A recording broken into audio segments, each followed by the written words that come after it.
Welcome. Can you guys hear me? Can you hear me? Is everything good? Let me turn my volume up. Oops, still got the pipe out. Are we live? Are we good? Yay, voila. Welcome. Welcome to the Conscious Resistance Live. My name is Derek Bros. Today is Sunday, December 8th, the day after Pearl Harbor. A day that will live forever in infamy or deceit, whichever version of history you choose to take. Thank you all for tuning in. Today is a great show. I'm excited because last week we had a really crappy show. And I'm the first to admit that because we've been working on this program. We officially launched November 14th. It's now about a month later, and this is we're going to call it the 4th episode. Last week was episode 3.5. It didn't really count. So I appreciate everyone who stayed tuned, all the people who've helped, Uncorporate Media, Nick Burnaby of the Anti-Media, my brother Jeffrey here, everyone with the Freethinker who's helped, Michael Wallace, who else? Harry Link at Truth Broadcasting Network, Mike P.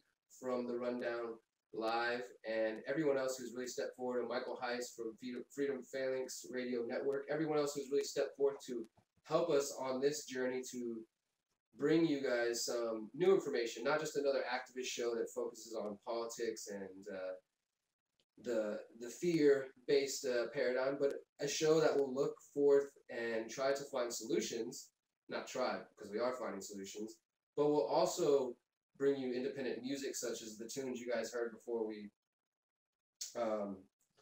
started. We were saying they don't know if my mic's on.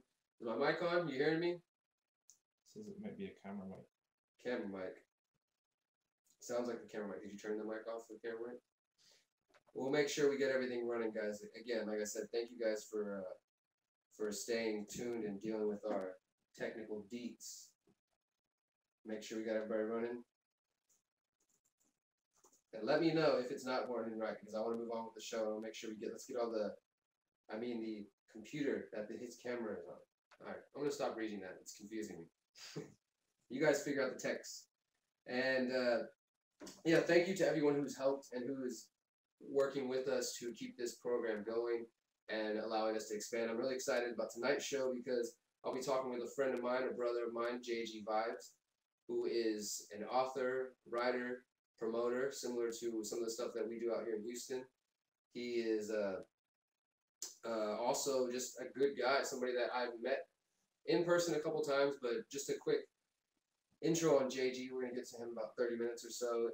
I first came across his work through Activist Post and a number of other independent media sites that I read, and was really taken aback by his style of writing because, for one, all it did was focus on solutions. You know, John was writing articles that were hinting at agorism and that were talking about ways that we can underthrow the status quo, peacefully underthrow the status quo, and live more free in our day-to-day life. And then I happened to go to D.C. to intern with Adam Kokesh and Adam versus the Man. I met John Light, who was part of Adam's team at the time.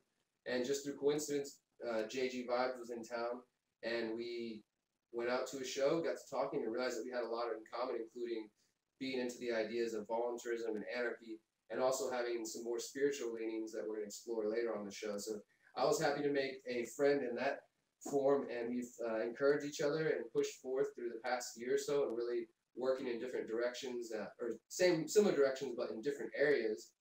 John actually got me my first writing job as well, so a good friend all around and a great person to have on your side. So I'm glad to catch up with him today. And our conversations are always really interesting. I think it's probably been some of the better radio broadcasts that I've done in the past have been our conversations covering everything from agorism to the healing power of music to shamanic teachings and how anarchy and shamanism, which we'll get more into later, connect and are both about freedom and liberty. So I'm excited to get into that conversation with my brother John and make sure that you guys can get your minds fed with some new information.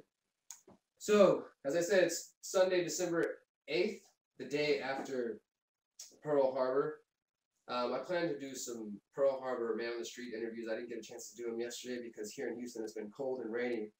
But I'm reading a book called The Day of Deceit that deals with Pearl Harbor. And I think it's worthy of your research and time to look into, once again, what some people would call false flag events, the pre-knowledge that FDR had about the Japanese attack on Pearl Harbor in Hawaii. And not only the pre-knowledge that they had, but the fact that they were sort of spurring it on by antagonizing the Japanese military and in hopes of dragging us into a conflict, which is a pattern that we've seen repeated time and time again the past 70 years. So I think it's an important topic you should look into. All of these things are. I mean, really, I feel like at some point during our waking up awareness process, we get into false flag history and studying the ins and outs of 9/11 or the OKC bombing or the underwear bomber or whatever your particular conspiracy may be. And some people get bogged down and constantly looking for the signs of false flag events. They're looking around every corner saying this is going to be the one, this is where they're going to take away our rights. And I do believe it's valuable to have that information. I go to New York every year for 9/11 and continue to push for that information. And I think that when you research and understand how they have used false flag events or pre-knowledge, the idea of having their plan set and pushing us in a direction that actually gets us to call for their predetermined solution, it's important to understand that. It's important to research when they happen again so that you can use these as fuel. Now, another thing I want to touch on is regarding some action I just got home from doing. TSA this month and last month is the national action. We won't fly, opt out of the TSA, film and opt out the TSA month. I took part in this last year with Adam Kokesh and the Reagan Airport in DC. I've taken part of this here in Houston several different times. And I think it's an important action to go out there and to openly assert your rights, to challenge the TSA, and at the same time to pass out information to inform others around you about the dangers, the studies that have shown the dangers and possible rises in skin cancer related to the body scanner machines, and also the fact that you don't give up your rights, your Fourth Amendment, just because you choose to go on a flight. And I know some people will say, well, how are we going to stay safe from all this terrorism? And they usually reference 9/11, and you're like, oh, here we go again with that. But it's a valuable effort, for one, because the TSA, as you guys know, has spread since 2009 from just being in this tiny little part of the airport security to expanding their security zones to bringing in these microwaves to spreading to Tennessee highways to do checkpoints, trying to come to the Houston Metro, succeeding in coming to the Chicago Metro and to the New York train stations and to the DC train stations. They've been in sports games, the football, Super Bowl, NBA All-Star game. It's obvious that the TSA, and they've said it themselves, that they're the Transportation Security Administration, not the Airport Security Administration, and they take their job very seriously. So they do plan on expanding and have expanded beyond the airport.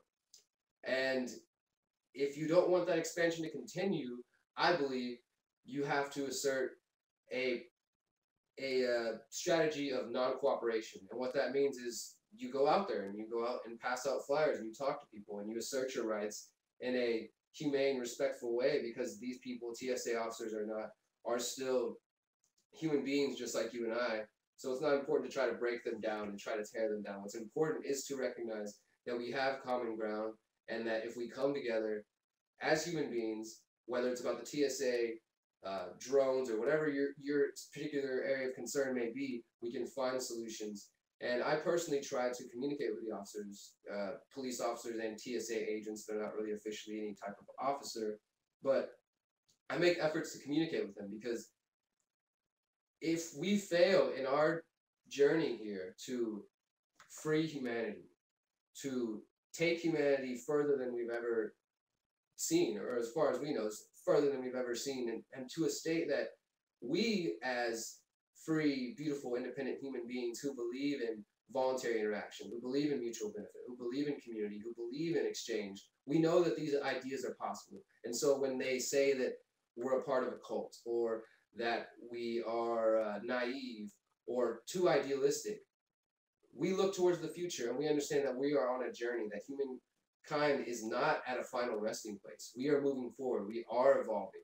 And with the help of each other, we are collectively evolving, and not in any type of scary way. This is an individual experience to be sure, but the more each of us, as our shining, beautiful diamonds that we are, the more we choose to do self-reflection, the more we choose to go into ourselves and to have these inner journeys and these inner struggles, and to spread awareness and to communicate that idea with people, because it's not only it's your journey, but I believe it is valuable and possibly necessary for us to share our experiences, to share our pains, and to share our growth. Like, that is why I choose to communicate in the way that I do, so that whenever I have failed, whenever I have stumbled and learned, I can bring that back to you, my brothers and sisters, and say, hey guys, this is where I've been. You know, we each live our lives to the fullest, and some of us may push the boundaries further than others choose to, but it's like we're traveling to the frontier, you know, the frontier of freedom and liberty and what it means to be a freaking human being alive in 2013.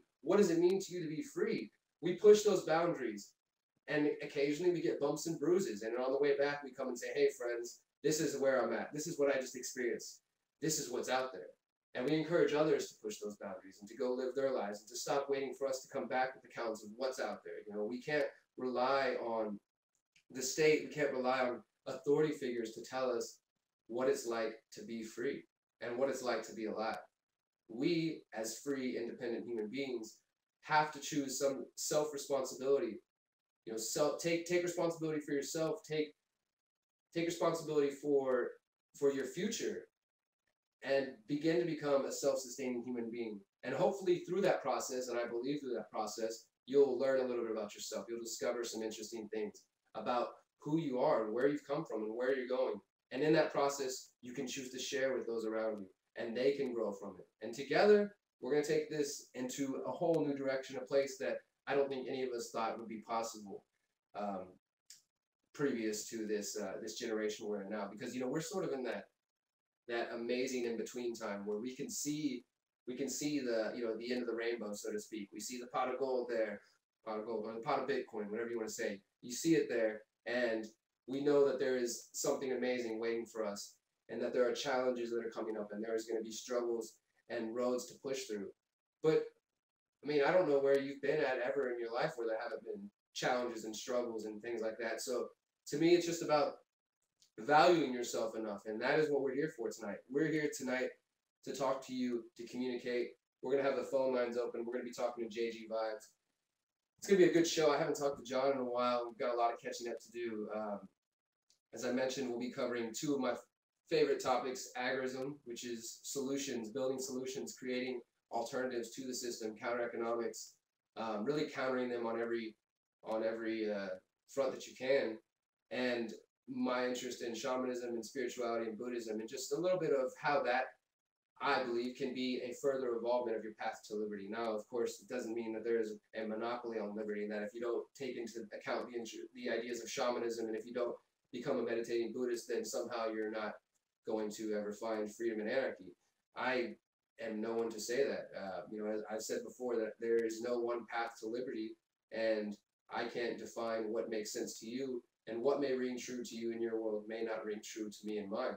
But as long as we rest our heads on that bedrock, that foundation of respecting each other's rights and respecting each other's abilities to pursue freedom and happiness wherever we go, then we're going to be in a much happier place. You know, that's what it comes down to.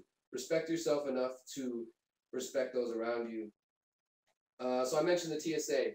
Kind of went on a rant there when I mentioned the TSA at some point a while back. And I went to the airport with a couple of friends for National Opt-Out, We Won't Fly month, and we got some short video out of it. I'm not sure if I'll load it up. Might not make it the YouTube cut. But we went there and passed out flyers, and of course, after a period of time, the TSA started looking about and questioning what we were doing. The HPD, Houston Police Department officers, came and talked to us, and they told us, as they tend to do, you know, you have to have a permit to do this. You can't just come up here and pass out flyers and talk to people without getting the proper permits. And we informed them that we were aware of this, and we just don't believe that we need permits to speak to other human beings. And so, absent of that permit, we were told we could either calmly leave the airport or we would be arrested for trespassing. Not really feeling like I want to go to jail today. I decided to opt out of that and go to my house and come here and talk to you guys. But we'll see if I get that video up. Now I want to go to another quick video. I know we're running a few minutes behind schedule here. Today, as every Sunday, we go to the Houston Freethinkers Garden here in Houston, Texas. And this is one of the best things that I think that, and I'm learning that my activism is involved in the Houston Freethinkers and myself, that the garden is just, I mean, it's a fountain of secrets. There's so much knowledge to be gained there just by spending a couple of hours in the garden, getting your hands dirty, getting your feet dirty, planting seeds, talking to people who maybe have been there longer than you. You know, I learned some things from people. I try to teach what I know and pass it on, and that's how it really works. And this is my third season here at the garden, and it's third or fourth season. It's been amazing to see the change, you know, going from a plot of land where the Houston Freethinkers Garden is at the last organic outpost, the community farm, and seeing this tiny little patch transform into, I mean, just all kinds of food. It's an amazing experience, and I recently did a garden update video. We do these from time to time just to keep you guys aware of what we're working on and hopefully inspire you to get involved in your own community gardens, because that's what it's really about. These are somewhat instructional and also just like, hey guys, this is what we're up to. So this video is about 2 weeks old. Things look even better after the work we did today, so we'll get another one of these videos out soon. But right now I want to cut to the Houston Freethinkers Garden update video. I hope you guys enjoy it, and then we're going to go to some music, and when we get back, we are going to talk with our guest, John Goodvibe. So stay tuned. You are watching the Conscious Resistance Live. My name is Derek Rose, and we'll be right back.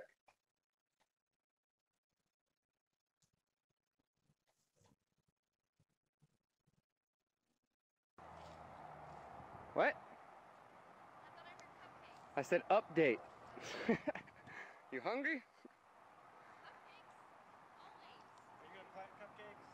Yeah, today we're planting cupcakes. Walking on, walking on, walking on, walking on, walking on, walking on, walking on, walking on, walking on, walking on, walking on, walking on high to a new day. I turn to the mountain of the fountain of the knowledge that I learned. Walking on high to a new day. I turn my true self dwelling in the clouds of the sky. We're gonna transform this place again for the third season. Hey, what's up guys? This is Derek Bros. I'm here at the Last Organic Outpost with other Houston Freethinkers. We are working on rebuilding our community garden today. My hands are covered in dirt. It feels good to be out here again. We need lots of help, so if you want to get involved in the community, every Sunday we're here at 711 Emile Street, Last Organic Outpost. You can find them on Facebook, and we want help throughout the week. We're replanting, rebuilding the garden right now. We're going to be planting some beets, some beans, okra, carrots, broccoli, lots of different things. If you live in Houston, there's still plenty of time to plant, and even if you don't, there's a lot you can do to prepare for after the winter, early spring, whenever your season may change and allow you to grow again. So there's a lot of different projects going on here, including this stuff, which is formerly our watermelon mounds. Now they're kind of overgrown. We need help redoing these, guys. We've still got lots of crops out here. There's lots of room for growth. We're gonna replant rows right there. Everybody over there is digging up stuff. Nice little row of okra here. There's some more volunteers over there. And as you can see, we've got plenty of room to grow. All this can be extended. There's lots of kale right here. And if we keep walking, there's even more land here. And there's a little bit of spinach that's left over. The rows are still there, they just need to be weeded. Same thing over here, there's some corn going. As you can tell, there's lots happening here at the community garden. And if you want to get involved, please find the Houston Freethinkers on Facebook. Find us at thehoustonfreethinkers.com. Check out the Last Organic Outpost. It's time to start planting seeds. Peace.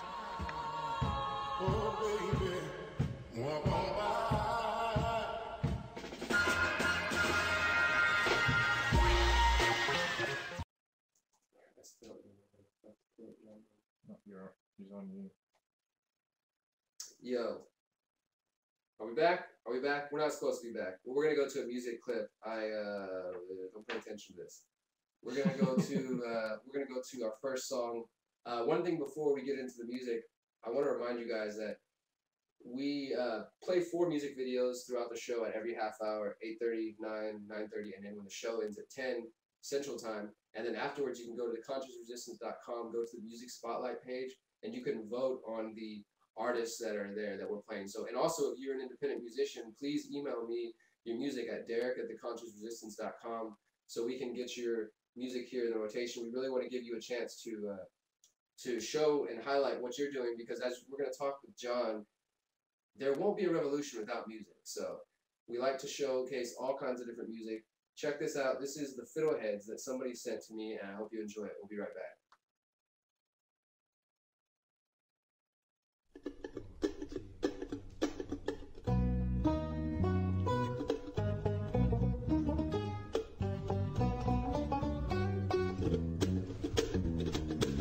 Music is a world within itself, with a language we all understand,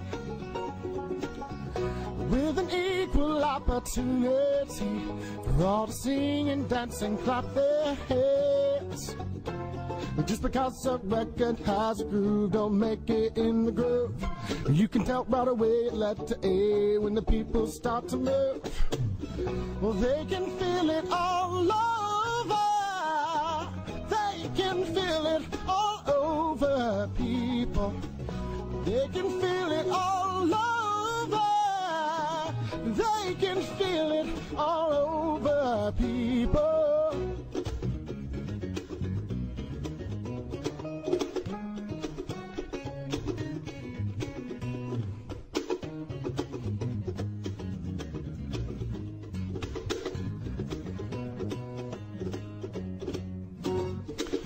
They can feel it all over. They can feel it all over, people. They can feel it all over. Yeah, they can feel it all over, people. They can feel it all over. They can feel it all over, people. They can feel it all over. They can feel it all over, people.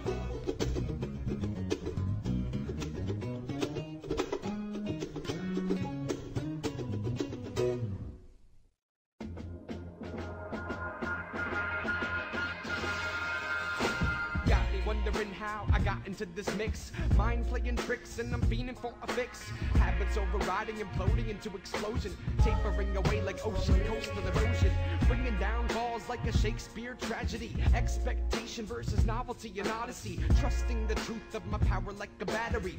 Showing a new way to each and every wagon sea. Imposing the impossible, surpassing every obstacle. Sailing with my voice until we all become unstoppable. Visionary depiction, blurring fact from fiction. Enriching perception with colorful depiction. Scales are tipping and I feel it in every nerve. Revolutionary like the birth of spoken word. Tuning my thoughts to the streams of the absurd. Walking on by to a new day I turn. Walking on, walking on, walking on, walking on, walking on. Walking on, walking on, walking on, walking on. Walking on by to a new day I turn. To the mountain of the fountain of the knowledge that I learned. Walking on by to a new day I turn. My true self dwelling in the clouds in the sky. Walking on, walking on by, walking on by, walking on by, walking on by.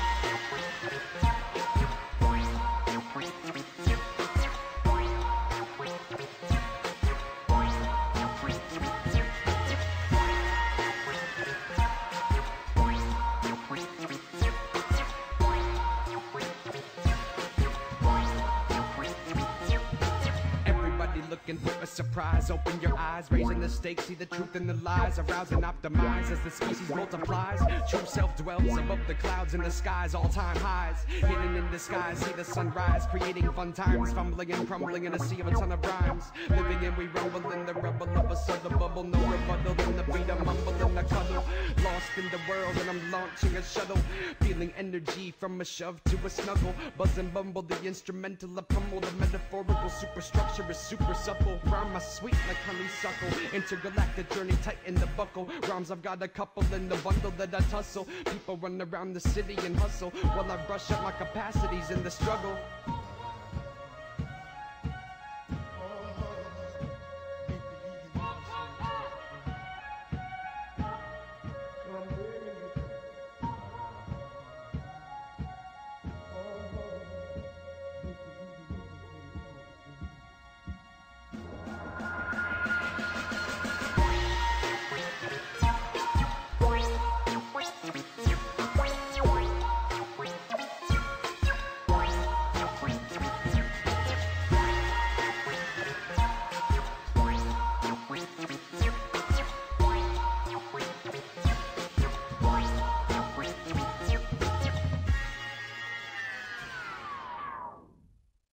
We're going to try to get John Good Vibes on the line. I appreciate you guys' patience with everything. What you just heard was the Fiddlers? Is that who we played? The first one was the Fiddlers, the guys with the fiddles. And before that, we played the Houston Freethinkers Garden video. And I think I saw somebody in the chat asking who the music was on that. That was a band that's called Technicolor Lenses from New York City. Really awesome guys. And we're going to get John Good Vibes on the line. Let's see if this works. Let's see if this works, guys. Hello? John. Hey, how's it going? You there, man? I'm here. Awesome, brother. Thank you for coming on. You got video on your side? We're going to go ahead and get John's video on. You got video coming up on your side? Looks like it's working. We are on the line with John Good Vibes, and we're going to see if, I think his connection may have just cut. John has notified me that he lives in the woods. He lives in the woods, and occasionally his connection is no good. So we're going to try to get John Good Vibes back on the line here real quick. And thank you guys for hanging out. Please, as I said, go to theconsciousresistance.com. Go check out the music spotlight at the end of the show and show the artists some love who have taken the time to send me some music and try to get their music out there, show them some support, likes on Facebook, shares, all that good stuff. It says that John's connection's not on, which means that he may have gone out of service, but we're going to try to get him at least on some audio. And maybe we can get a pretty picture of him on the screen while we wait for him. Not hearing from him. We'll try to just give him an audio call. Hey, this time it's not on our side. John, Good Vibes. There he is. He's back online. Let's see if this works.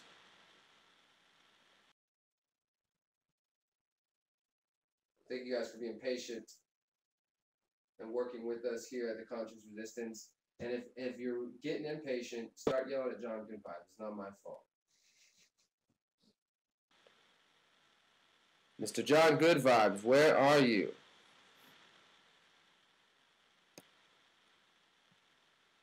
Yo. Hello, are you there? What's up, man?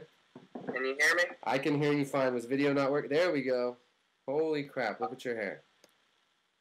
Yeah.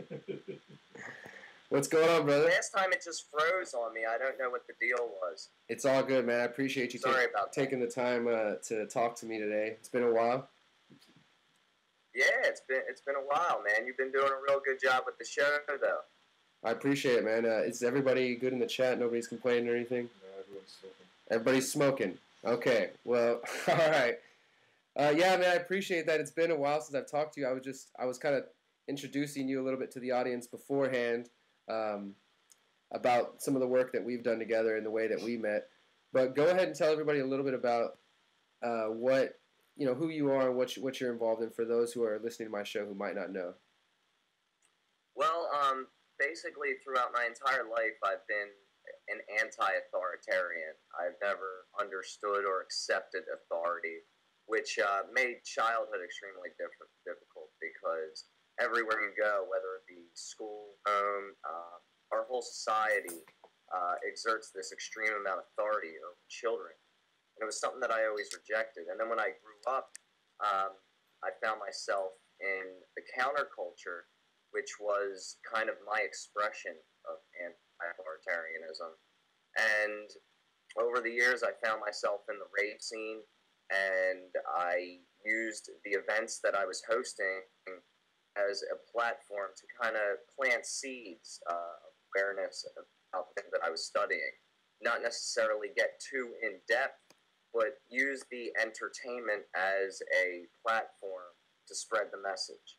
And then a life-altering experience led me to write Alchemy of the Modern Renaissance, which I spent 4 years doing.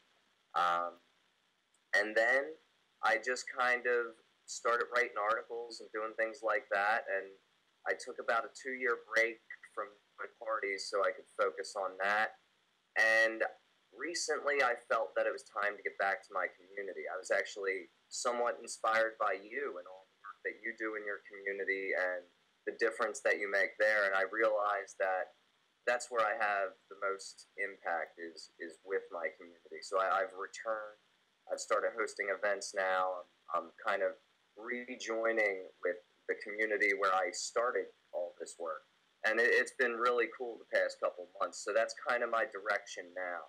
Even though I'm still writing and everything, I'm very focused on the community that I started this in and bringing this message to them.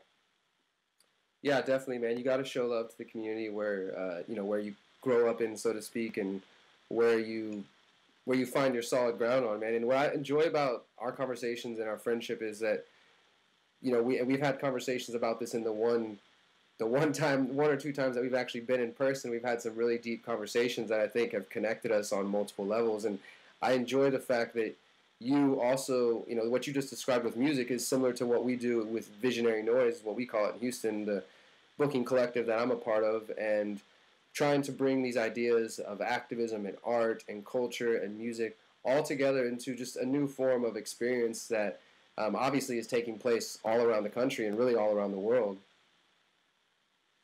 Yeah, definitely. And that was the main focus of my book, Alchemy of the Modern Renaissance. Even though it kind of read like a conspiracy or anarchist book, every chapter started with a different quote, and most of the time it was from musicians.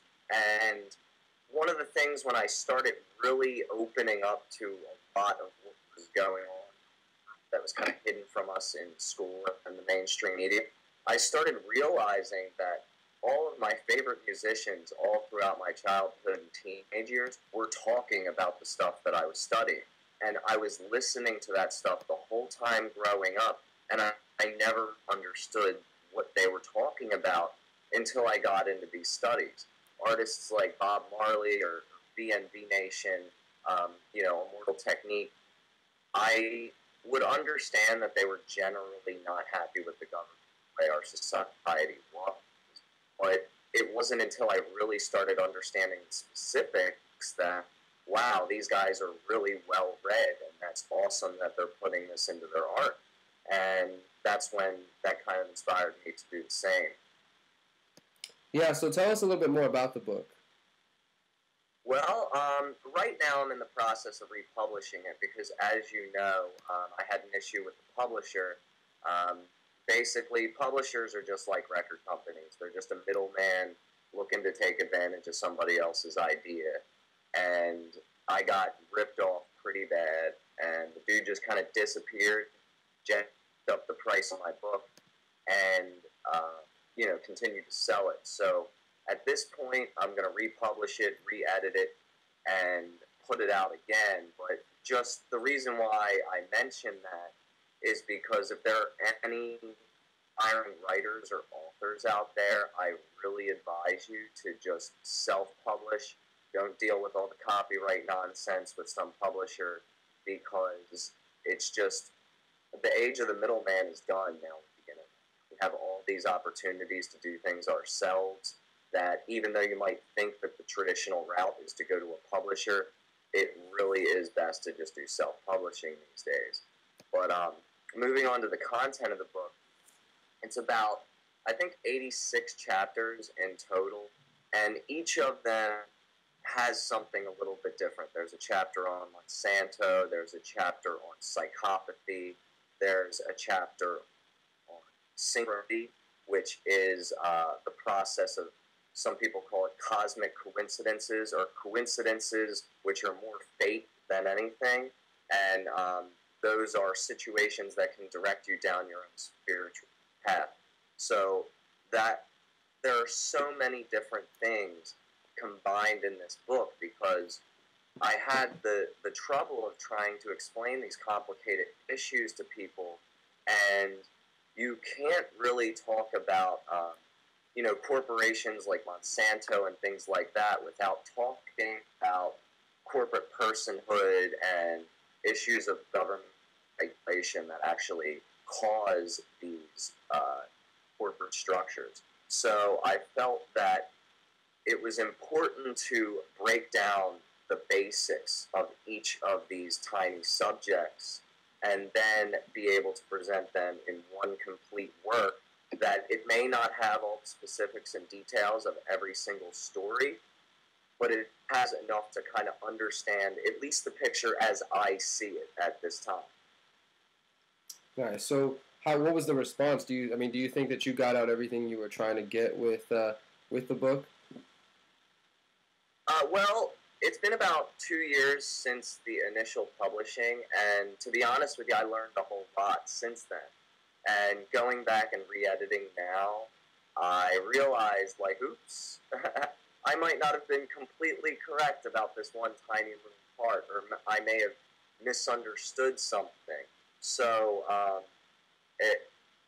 I'm happy with how it turned out, of course, but I'm glad that I have this opportunity to re-edit it, because I've learned so much. And I plan on learning more over the next 2 years, and maybe even proving some of my convictions today wrong. That's something that I've been really focusing on recently, and I always have, but I've been more explicit about it recently, that it's really important for us to humble ourselves in a lot of cases, especially in the position that you and I find ourselves in the activist community. There's so many people that they want to cling to this identity of their ideas. And while I'm all about that, and I wholeheartedly believe in the ideals that I have, we need to take a step back a lot of times and realize that, we're all still learning and growing here, and we're not 100% right all the time. We need to be proven wrong to advance in this path of learning. So I'm 100% happy with how the book was received and how it turned out, but I'm also really grateful to have this chance to clean up some of the tiny misconceptions I might have had about 2 years ago. Nice. Yeah, I understand that very well, man, because it seems like we're constantly taking in new information, especially as a writer, as an author, and if you're involved in writing about the daily news, and you're constantly taking information, you're constantly learning things and updating things, and it's like we have our files where we store, oh, here's another police brutality story, or here's some more evidence about, or some new information about 9/11 or about this particular theory, and we have to be open and willing to adjust whenever new information presents itself, because otherwise we're just working against ourselves, and we're also I'd say we're sort of playing the same cards of the people that we're trying to strive to be away from, and to create something better, away from this idea of a controlling apparatus, a controlling government, and away from those who are afraid of truth. If we're really after truth and into the pursuit of truth, then we have to be willing to update and admit fault whenever it happens.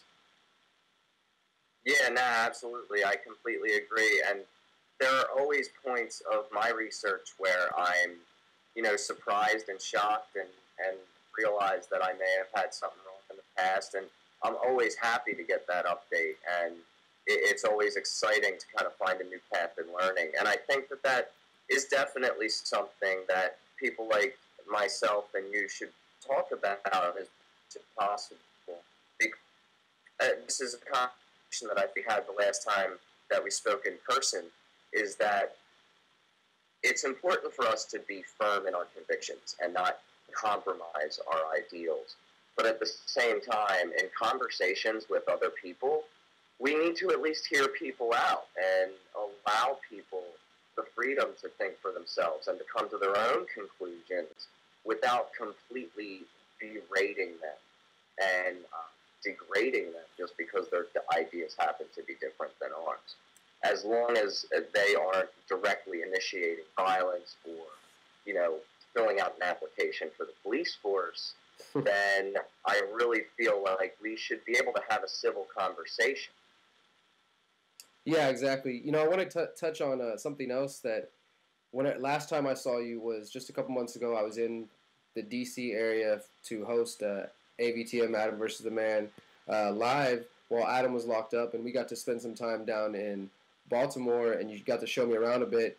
And I remember it was through my experience out there of really just witnessing firsthand some of the different celebritarian activity that me and you have discussed, and just different, I'd say, ego-based activity in the so-called liberty movement. And I remember how we were both expressing how we were trying to, or making sure to continue to assert our beliefs away from, or not away from, but outside of just the confines of some movement of some type. I really feel that it was shortly after that point where a lot of different things in this so-called liberty movement have started to happen and create division based on race or, sexism and just different ideas that people are aware exist within the male-dominated liberty movement.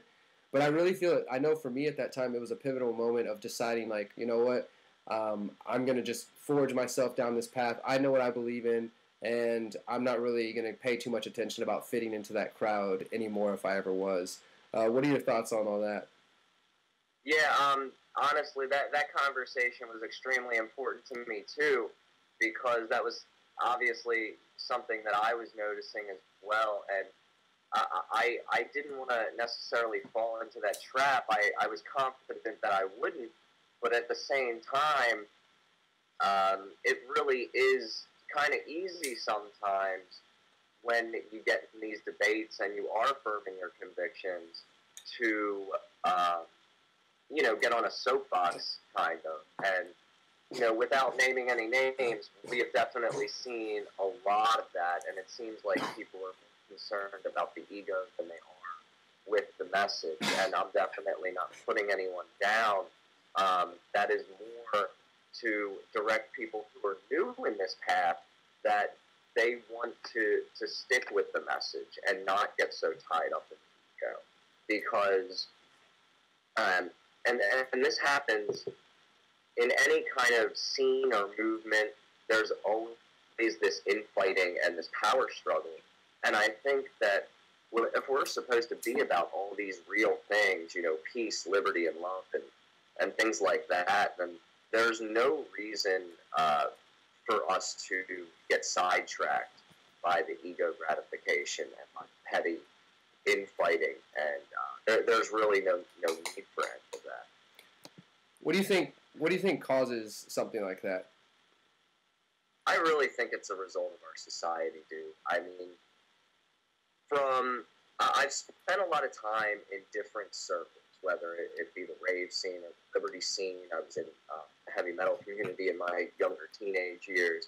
And I kind of, at the end of each of these circles that I kind of ran in, I got turned off by the mentality that people had, the clickiness, all these cliques that were formed, and all of this ego and division and things like that. It was basically like a high school popularity contest, and I would jump from one movement or scene to another, and I would realize that it's all the same here. And then I went to the activist community, and I was really expecting something different, and I was sorely disappointed. And then I started to take a look at things, and I realized, like, hey, you know, most of these people were in abusive public schools, raised by borderline abusive parents, in an abusive culture. They grew up taking in and learning all of these terrible cultural traits that come along with our society. And they carry that with them into adulthood and into whatever, realm of activity that they become interested in. So if they get into the music scene, then they're going to have all these, egotistical characteristics that I believe were instilled in them by our culture, our media, and primarily the public schooling system. I point the finger at them first and foremost. Yeah, the public school system definitely does cause some damage. You mentioned earlier briefly, having a life-changing experience, and what I think is interesting, again, the parallels, and not only our stories, but a number of other people, as I think you've expressed before, that I've talked to, have sort of had their awakening, their awareness spurred on by running into the law, by run-ins with law enforcement, specifically related to the drug war. And what is your take on that? What is it? And maybe it's just the circles that we run in. Really, when you think about people who love music of all types, I guess they like to get high or whatever. And I'm sort of generalizing our own friends here, but what is it that is the drug war just that pervasive, or is marijuana use so high, or what is it that why these things happen to people and then they're sort of spurred on further? As you just run into the justice system and choose to go further? Well, I think that the drug war is the most obvious case of state aggression. It's not so easy for people to see the state aggression of regulation and government permits and things like that, because they think, oh, you just fill out some paperwork. They're not using aggression on you. But they don't understand that if you don't fill out that paperwork and you try to go forward with whatever you're planning, say, for example, if I want to host an event and I don't want to fill out any paperwork, I don't want to get a liquor license, why do I need any of that? Is liquor prohibited? Are we under liquor prohibition? So if I don't want to go through any of those nonsense processes, then I'm going to eventually have aggression brought upon me if I do get caught. And I think that that's very difficult for a lot of people to see because of the way that we are trained in school. Now, going back to your original question with the drug war, it's very in your face. If they find some plants in your car, they're ripping you out of your car and they're going to throw you in a cage. And I think that that's a lot easier for people to see. And generally, a lot of people do drugs. Those that don't, they might have 2 or 3 beers and get behind the wheel. And these people aren't necessarily criminals, but in that moment, they become criminals according to the state. And when they're just going about their day and some thug with a gun comes and kidnaps them, I think it really sinks in with them that, hey, this is a serious problem. These people are actually using violence against pretty much everybody. And it was actually my first time in a cage that I really actually decided that I was going to come out, so to speak, as an anarchist. I did not believe in the government prior to that, but for some reason I had certain, I don't know if it was the semantics of the issue, but there were certain things that were blocking me from explicitly calling myself an anarchist or explicitly using that term. So once, the first time I got arrested, I was sitting in a cage and I was thinking to myself, this is nonsense. And I was reflecting on a lot of things that I was studying, and I was like, you know what? A lot of these things that I've been reading about the state and about the non-aggression principle and the use of force, and the ability to decentralize the, I guess, police. They probably wouldn't be called that in a free society, but, you know, the law enforcement angle can be decentralized, and that was what finally pushed me over the edge. And I wonder how many other people have kind of experienced similar situations as well. Sorry for that tangent there. No, you answered that great, man. And you actually led into the next topic. We're going to go to one music video, though, and if you don't mind hanging out, I want to continue on with what you just touched on, which is anarchy. And, of course, we're going to talk a little bit about shamanism and music, if you're fine to hang out. Absolutely. Cool. Well, we're going to go to, I believe this is the Freedom Movement. Check them out. I forget where they're from. I think they're from Miami, if that's who's up next. We'll check. Is that what we got next? Not say it. Well, we're going to have that song in just a second. And we're going to be back with John Good Vibes, continuing our conversation, discussing music, anarchy, and shamanism, and, of course, agorism, and why this is important to your life. We've got Freedom.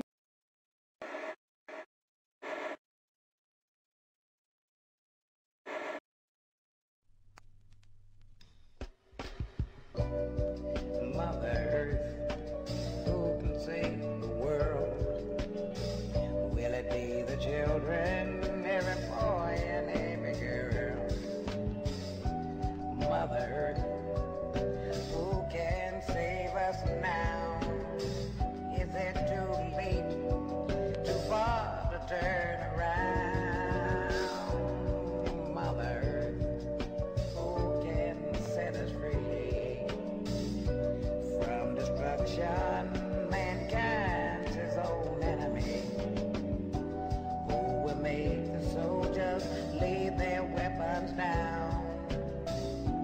Mother Earth, is it too late to turn around? They said it all started off as a sense of adventure and pioneering. I guess it's all been so censored and twisted and distorted and straight up lied about.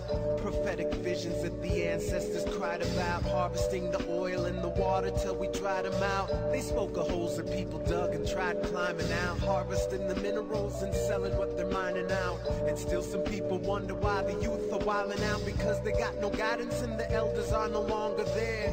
But they're smart and they recognize that people care, cause they see the grown-ups working every day, but they're miserable, and yet they're too afraid to say that they question what we value, and they question what our plan is. They question what we've told them woman, child, and man is. They see the way we put our faith in science and somebody else's word, and a whole lot of reliance on a system that doesn't even really support the little man. It's mostly self-serving and it taxes the land. And if you ever question, we learn the dogs bite, like we should know the difference between what's wrong and right. When it's clear to see the most successful people are often the most greediest and the most deceitful. And it's the hardest when it's the people that you care for. It's just the future that we're trying to stay prepared for. We recognize our value, so we demonstrate it. Therefore, we make a pact to protect the earth. In fact, it's not even your property, it's Mother Gaia's. Give it back, cause there's no amount of money that could pay for that. So stop drilling in the ocean and stop spraying in the skies, aluminum chemtrails and your poisonous lies. Yeah, hooked them up to cell phones, blasted to the cranium. Watch us devastate the earth, depleted uranium. Right this very moment, Mother Earth's been disrespected. Yo, remember how the planet was before the humans wrecked it? Mother Earth, who can save the world? Will it be the children, every boy and every girl? Mother Earth, who can save us now? Is it too late, too far to turn around? Mother Earth, who can set us free from destruction?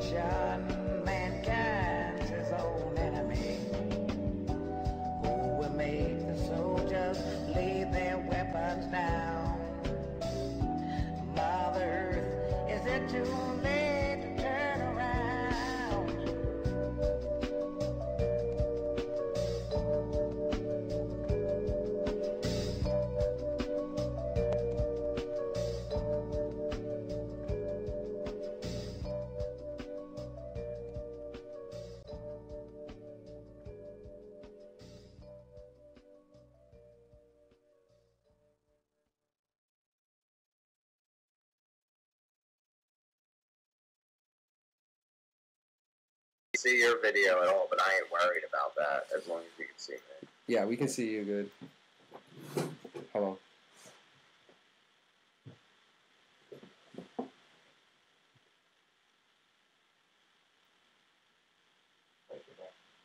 Okay.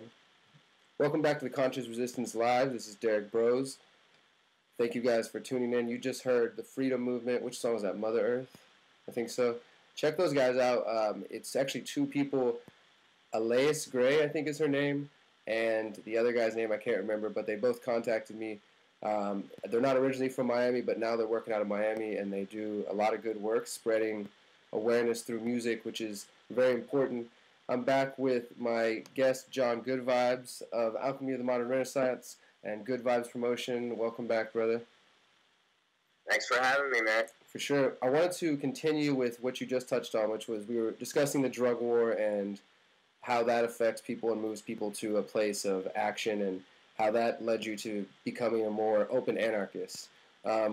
Let's get into that. First of all, what does anarchy mean to you? It just means basically the abolition of authority, put very simply.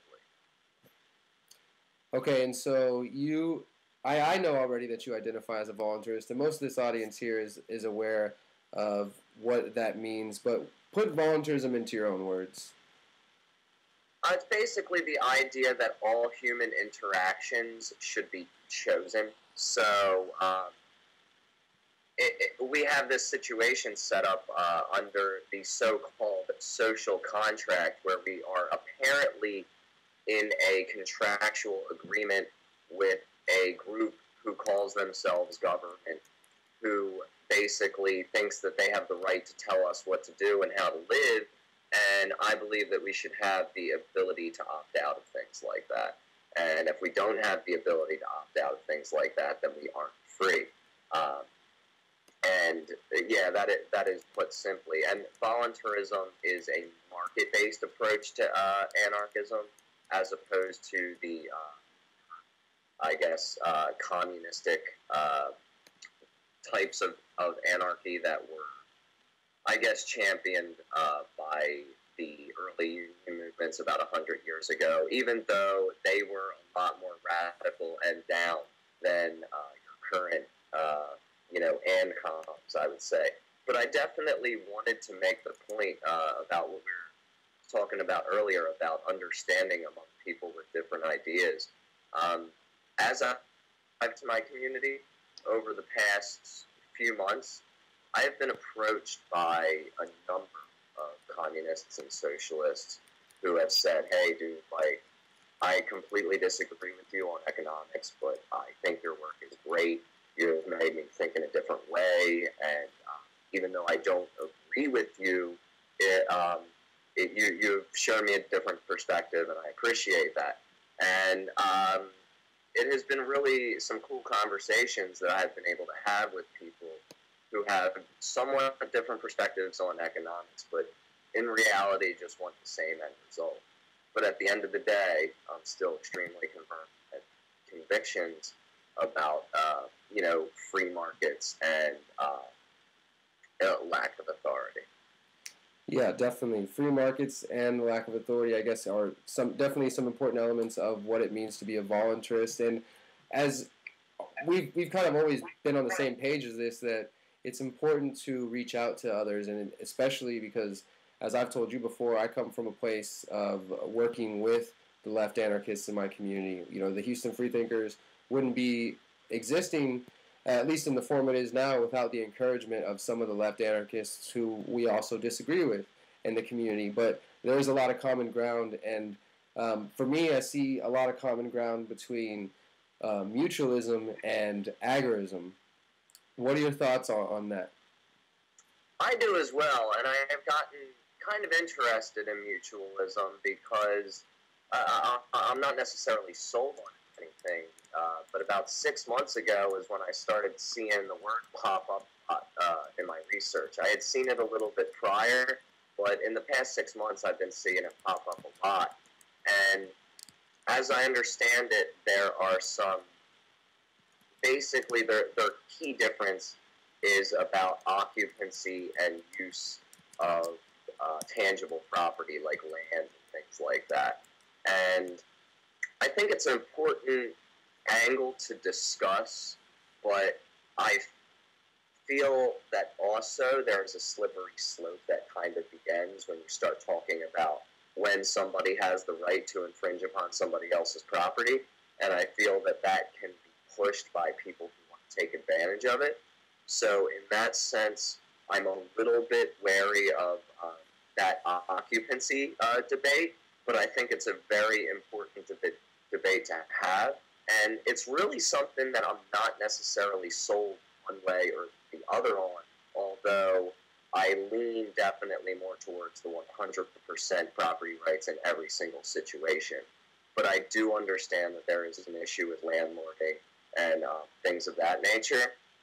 But I also believe that the principle of homesteading, which I'll explain in a minute for those who aren't familiar with it, I believe that the process of homesteading can actually circumvent this problem of landlording and slumlords and things like that, because the basic premise of homesteading is if you make use of land or property within a certain area that you can control, then that's yours. Now, basically by this logic, the slaves would be the ones who would own the plantation, because they're the ones who are working the land, things like that. At least that is the way that I interpret it. Now, I think that that's a perfect solution to the landlording issue, but I'm really actually interested in someday getting in a debate with maybe a libertarian socialist or an anarcho-communist to see what their perspectives on my homesteading perspective is. Yeah, you know what I find the most intriguing. There's a Facebook page or Facebook group called the Agorist Mutualist Alliance, and I see some good information coming there from both sides, because the two, I guess, points where it's coming together outside of economics is that mutualism is about mutual aid, helping the community out, relying on the community, and agorism is essentially the same idea of building alternatives, using counter economics in just every area we see the government failing or the state doing a piss poor job. We choose to create something new, something fresh that provides the community with another available choice in the market, and that they're both just about helping each other. They're both about community aid, and those ideas are really where I'm at and where I see the true solutions. Yeah, I agree completely, and that's why I'm very interested in agorism and counter economics and just taking matters into your own hands. And I have seen that a lot of the, I guess, mutualist crowd, you could call it, they take a lot more of an interest in direct community action instead of just, I guess, philosophical circle jerking, as some would call it. They actually get out there and do stuff in their community, and I can definitely appreciate and respect that. Yeah, that's where it's got to be. It's got to get past the point of just the circle jerks, and we've had that conversation a lot as well, and that includes circle jerking with your own kind, only staying in the libertarian circles or the Dem Sock circles or whatever it may be. If we're really just limiting ourselves by staying into our little cliques. Now, let's go a bit further into agorism. What does agorism mean to you, and how do you employ the practices, the principles of agorism in your daily life? Well, I would say that agorism is a strategy of counter-economics for circumventing state control and providing solutions for problems that the state is currently doing a really poor job handling, which is pretty much everything. So my approach to agorism is looking for solutions that aren't already established, that aren't a part of the state, and that people can do on their own. So, just trading under the radar, setting up community gardens. Now, you are a lot more involved in this direct community agorism than I am. You have gotten a lot more head start, and I'm just now starting to sink my feet into the actual community action part of things. But overall, just try to deal with the state as little as possible. And if you need something done, look for a way to do it yourself, or a way that people in your community and yourself can work together. Sorry, that was a little jumbled. No, I get what you're saying, man. I wanted to, what I want to touch on, though, that I think that you recently told me about in a moment here, I don't want to get ahead of myself, but it is how you're using elements of agorism, which includes the counter economy, the black market, and your shows and your promotions. So I want to get into that in a moment. But before we do, back in April, I wrote a short speech and gave it at Anarchy in NYC and New York City about what I was calling the 4 A's of, or the new 4 A's of agorism. If you've read the new Libertarian Manifesto or an agorist primer, you know Samuel Konkin III, and you know his 3 A's of agorism were, of course, anarchy, agora, and action, which are, you know, the idea of self-rule, anarchy, which we already discussed, the agora, the marketplace of interaction where people exchange ideas and products and crafts, and action, like we just said, getting up and getting involved. And what I wanted to add to that, or was proposing to add to that, was a 4th A, which would be awareness. And in true Buddhist fashion, and just in a fashion of awareness, applying awareness to yourself. So how can you truly know how to rule yourself if you don't know who you are and your doubts, your insecurities, your flaws, and all those things, the good and the bad, truly knowing yourself, self-reflection, meditation. And again, applying that with your interactions with others in the agora, in the marketplace, having compassionate interactions and compassionate exchanges, that gets us to mutual aid and other things like that. And then, of course, awareness just in your action, in all of your actions. So, and taking that, and I believe merging the ideas of Buddhism, of a spiritual awareness, with the ideas of radical agorism and anarchy coming together. And that led me to a phrase that we've discussed before, which is that shamanism is the true anarchy. And I want to hear your thoughts on that, because I'd love to hear what you have to say about the topic. Oh, absolutely. I also like to call attention to one of my favorite things that you have ever said, and that is that statism is as spirituality, or as religion is the spirituality. And that is basically that a lot of people get it twisted in the whole black and white sense of, you know, you either have religion or atheism, and there's nothing in between. And I think that shamanism really helps to bridge that gap, because it allows people to take control of their own spiritual path and their own spiritual perspective. And while there is definitely right and wrong and true and false in this 5 sense reality, there is a limitless possibilities beyond the 5 senses. At least we can't prove anything beyond the 5 senses at this point with our current technology. So if we have that situation going on where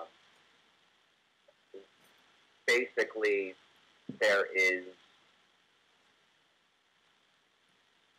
sorry for stumbling here, but basically people can choose their own path in spirituality, and there isn't necessarily a right or wrong, is what I'm trying to say, is that when it comes to our perspective on the afterlife or what lies beyond the 5 senses, we can all kind of have our own thing, and we don't need to argue or kill each other over it.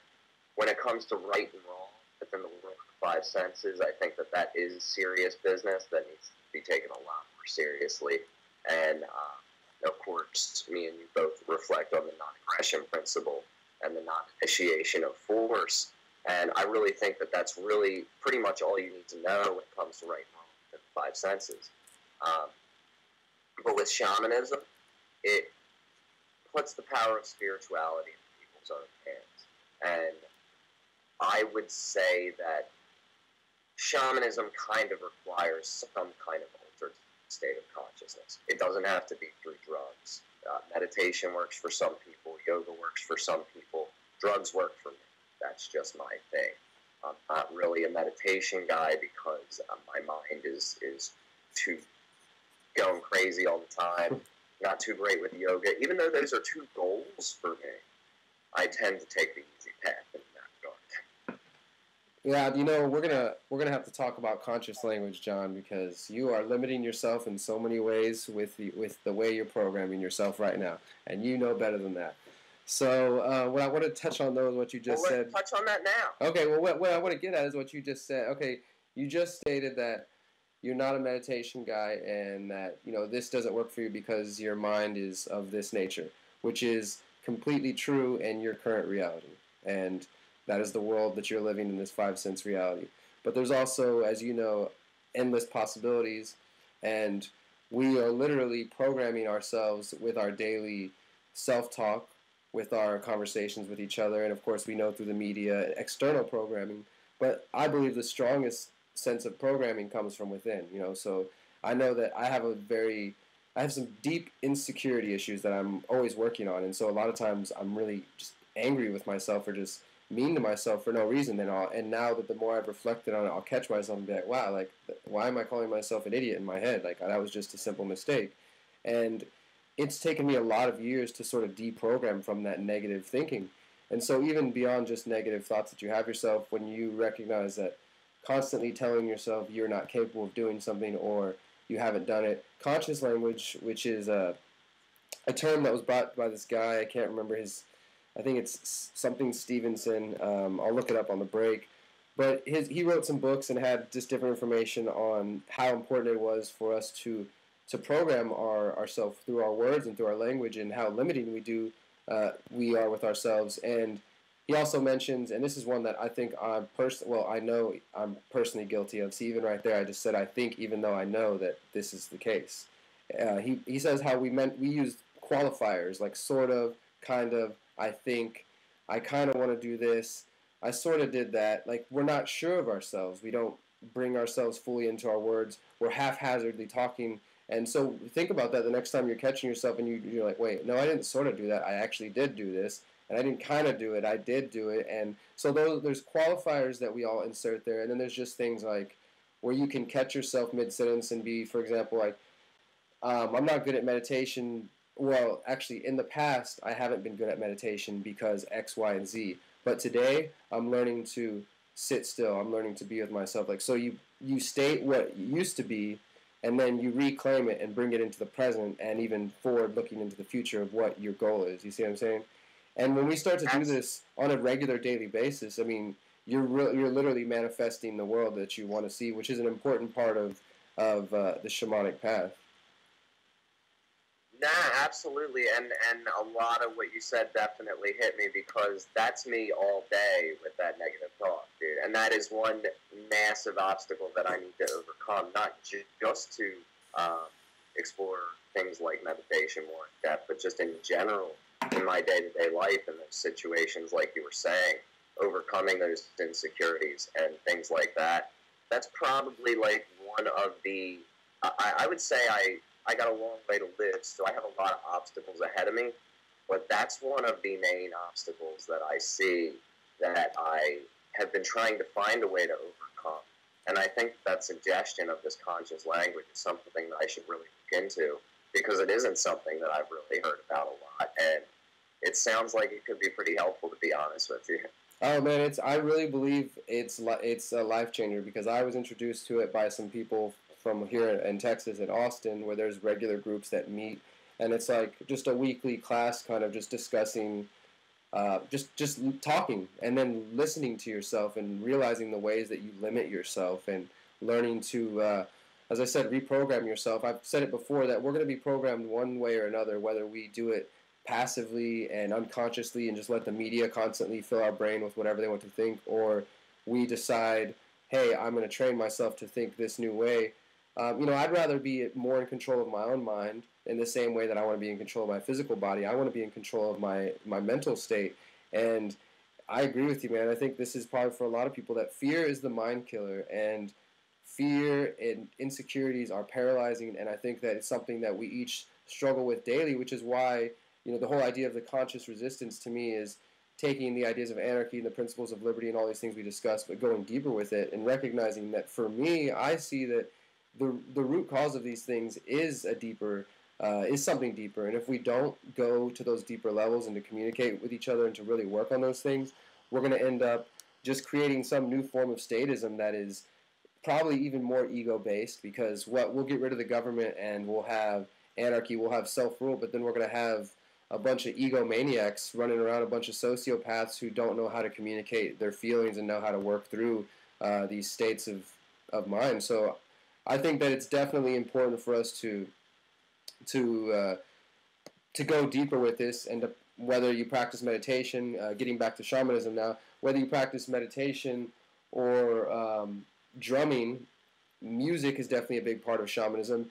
For the audience who may be uninitiated, unaware, shamanism is, I've heard it, and this is probably one of my favorite phrases, I've heard it termed as the aboriginal roots of religion, which it's basically the natural traditional teachings that existed all around the world before people were able to control and define what it meant to be a shaman. It's different from being just a medicine man or a witch.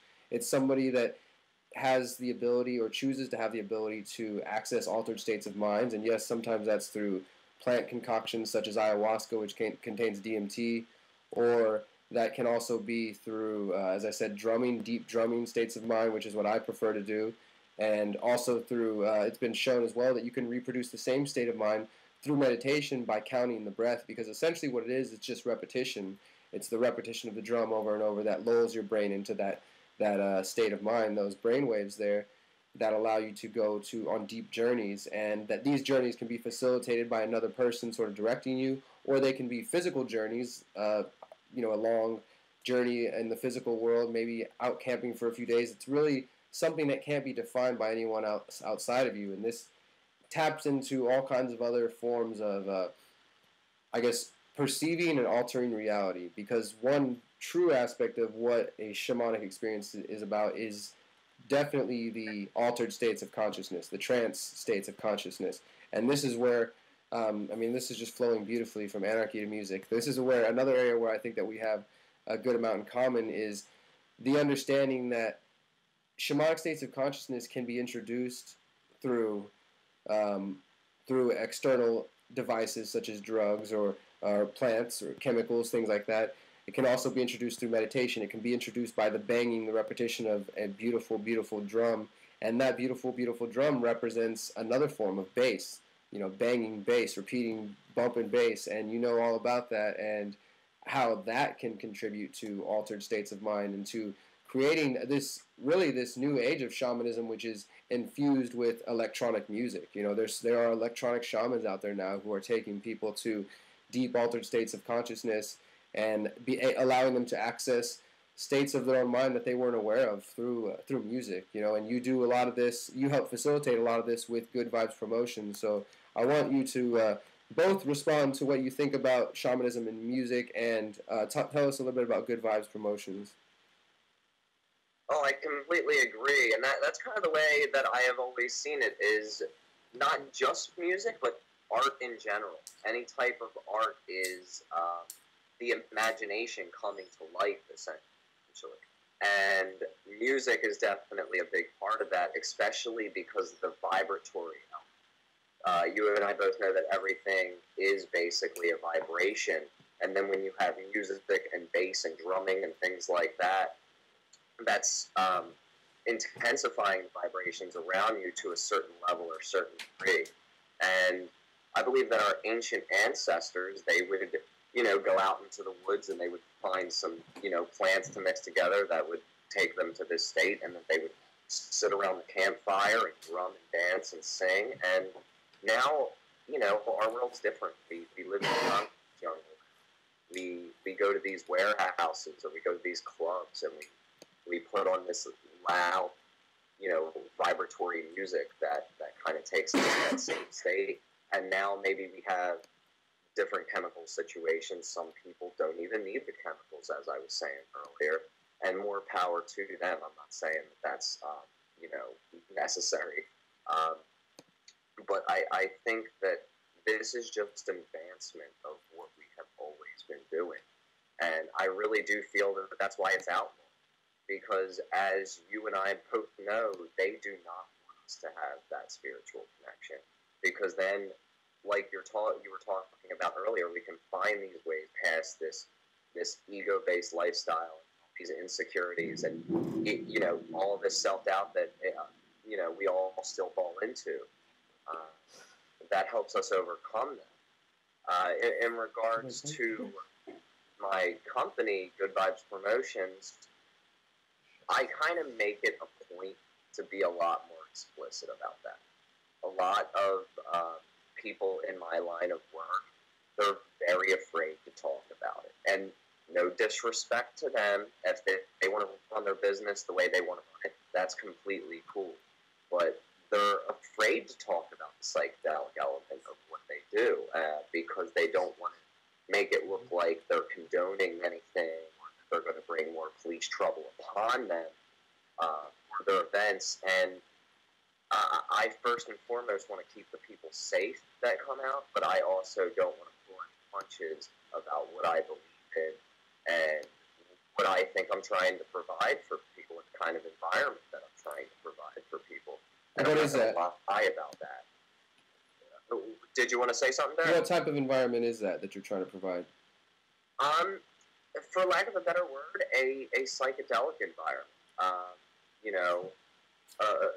I don't know if many of your audience may not be too familiar with the term plur, but it's basically the Raver's adaptation of the non-aggression principle, or at least that's the way that I look at it. It stands for peace, love, unity, and respect, and that is something that I talk about a lot. Some people in mainstream rape culture think that that's cheesy or out of date, but that's something that I bring to the forefront a lot, and I am not I don't shy away from the psychedelic element of what I do. I embrace it, and I advertise it to the fullest extent, and I don't think that there's a problem with that.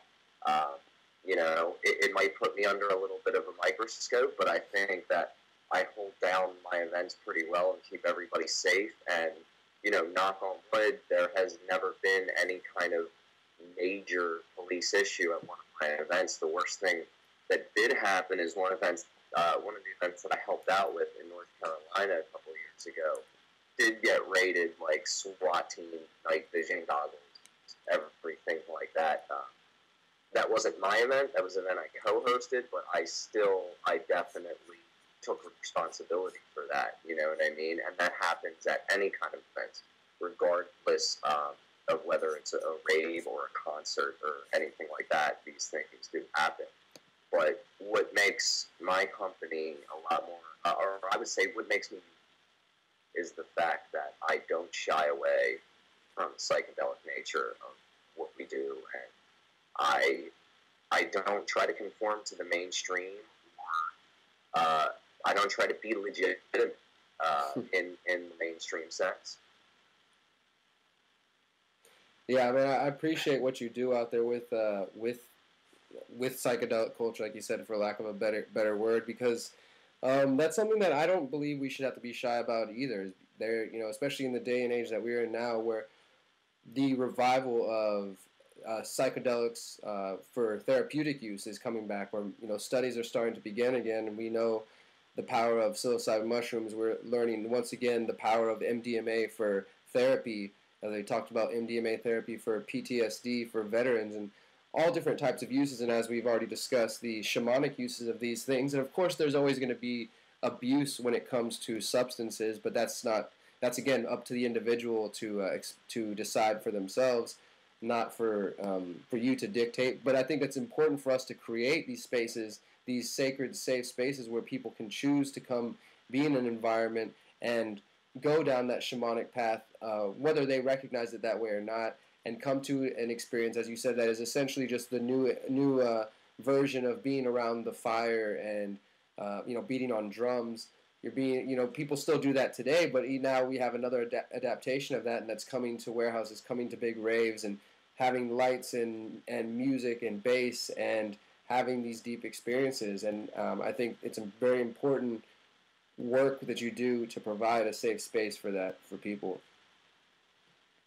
Yeah, no, I definitely appreciate that. And on the bringing the counter economics back in, I think I am proud to say at this point, and if there's anybody out there that wants to correct me, I do believe that I'm probably the only rave promoter, at least in the country, maybe in the planet, that does accept Bitcoin for pre-sale tickets and at the door.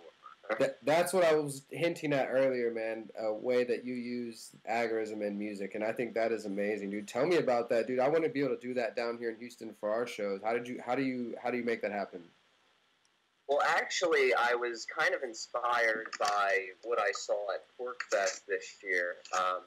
One of the coolest things I noticed there was the marketplace situation. And for those that don't know, PorkFest is the Porcupine Freedom Festival that the Free State Project in New Hampshire hosts every year. I had the pleasure to speak at that event about art and its influence on activism. And while I was there, I noticed that it was kind of rare for people to trade with dollars. People were trading with silver and Bitcoin, and I was observing about how the whole Bitcoin situation worked, because at the time, although I was a passive observer in Bitcoin, I hadn't really participated in it that much. And I still haven't, because I'm kind of a broke dude. I don't have any expendable income to be dumping into Bitcoin. So I have about $3 in Bitcoin right now. But it's extremely easy. If you have a Bitcoin wallet address, all you need to do is get the QR code for that. And you print out the QR code, you put it at the ticket booth or the door, wherever you're selling your product. If you're working a concession stand or something like that, you tape a piece of paper with the printed out QR code right there, and then all that somebody has to do is come up with their phone, scan that QR code, and then they can send Bitcoin directly to your address right there at the time. That is so cool, man. That is so cool. I'm definitely gonna get that set up out here so we can do that for our shows, because I think it's important for us, as we've discussed, to recognize that agorism is not a philosophy to remain in the books.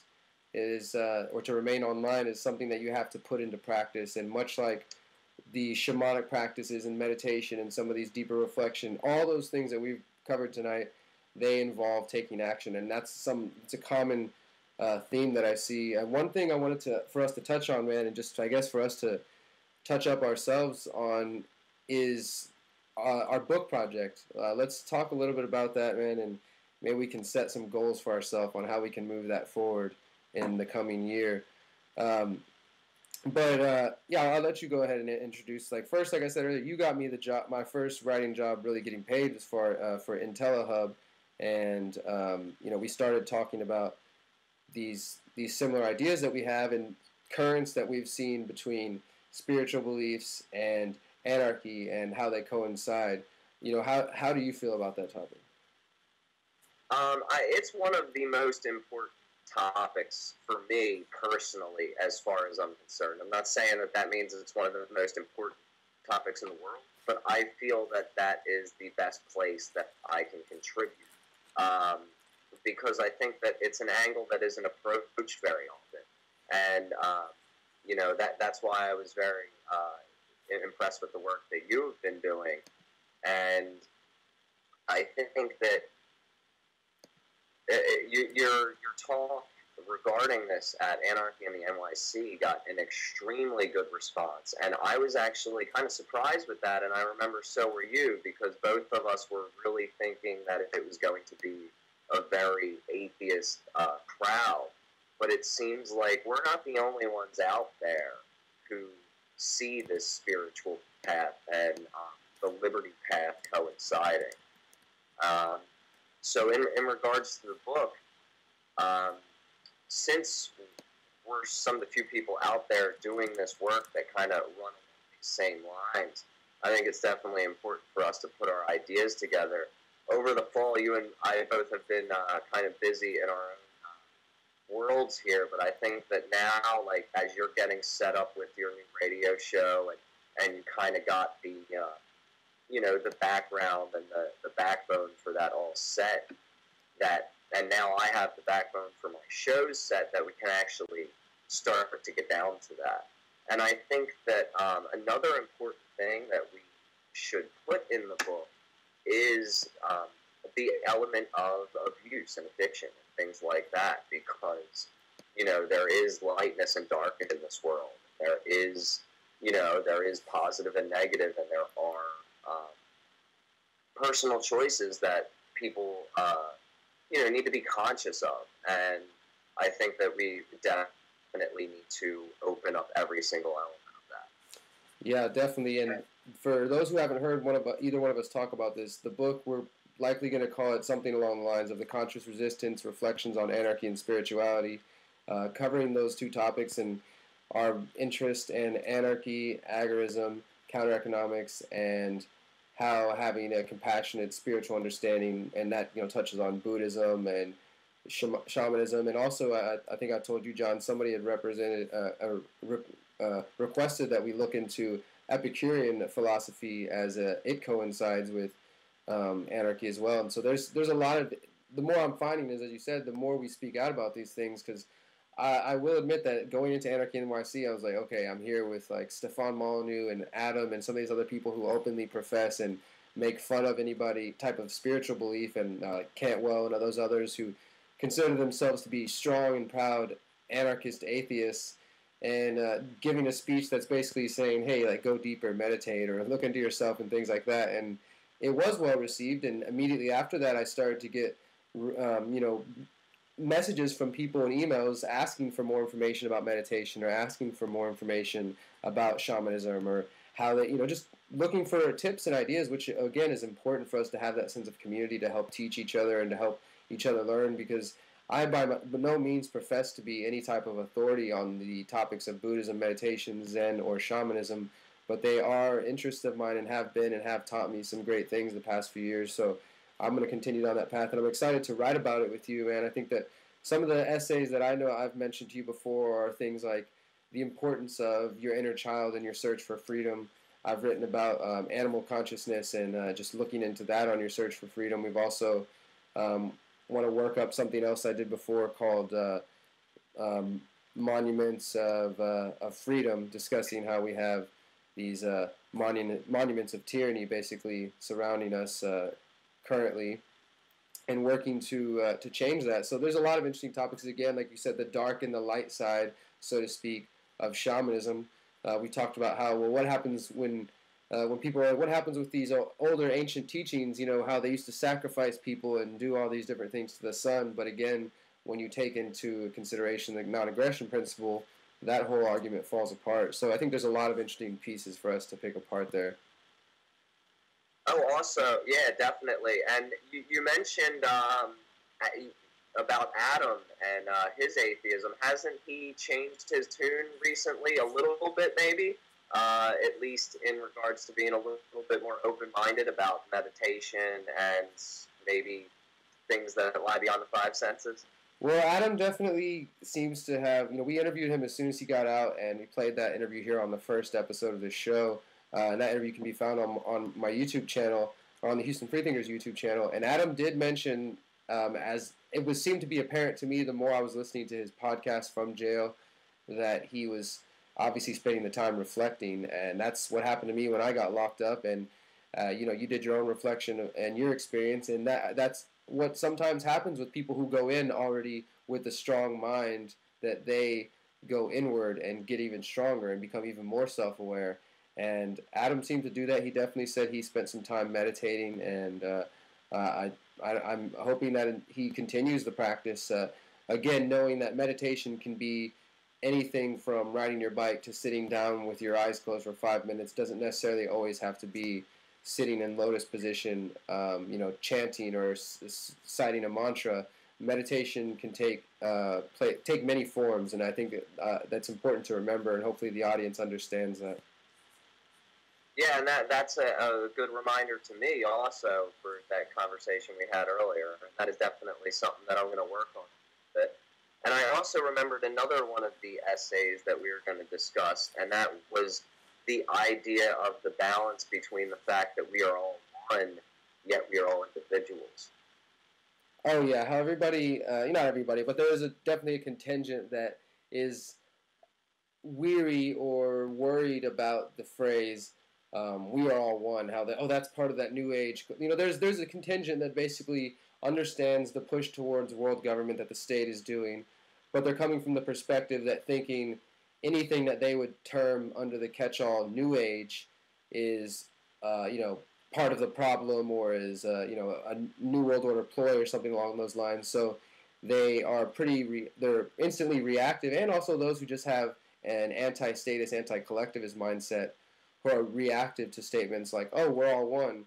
And I had a debate with Chris Cantwell about this a while back, about how him and others believe, like, well, how can that be? We're not all one. I see you over there. I see you here. And I think that we're both of the understanding that there are multiple levels to our understanding of reality, and on many of them, molecular, energetic, and just as a community, that we do seem to be of one being, but also independent.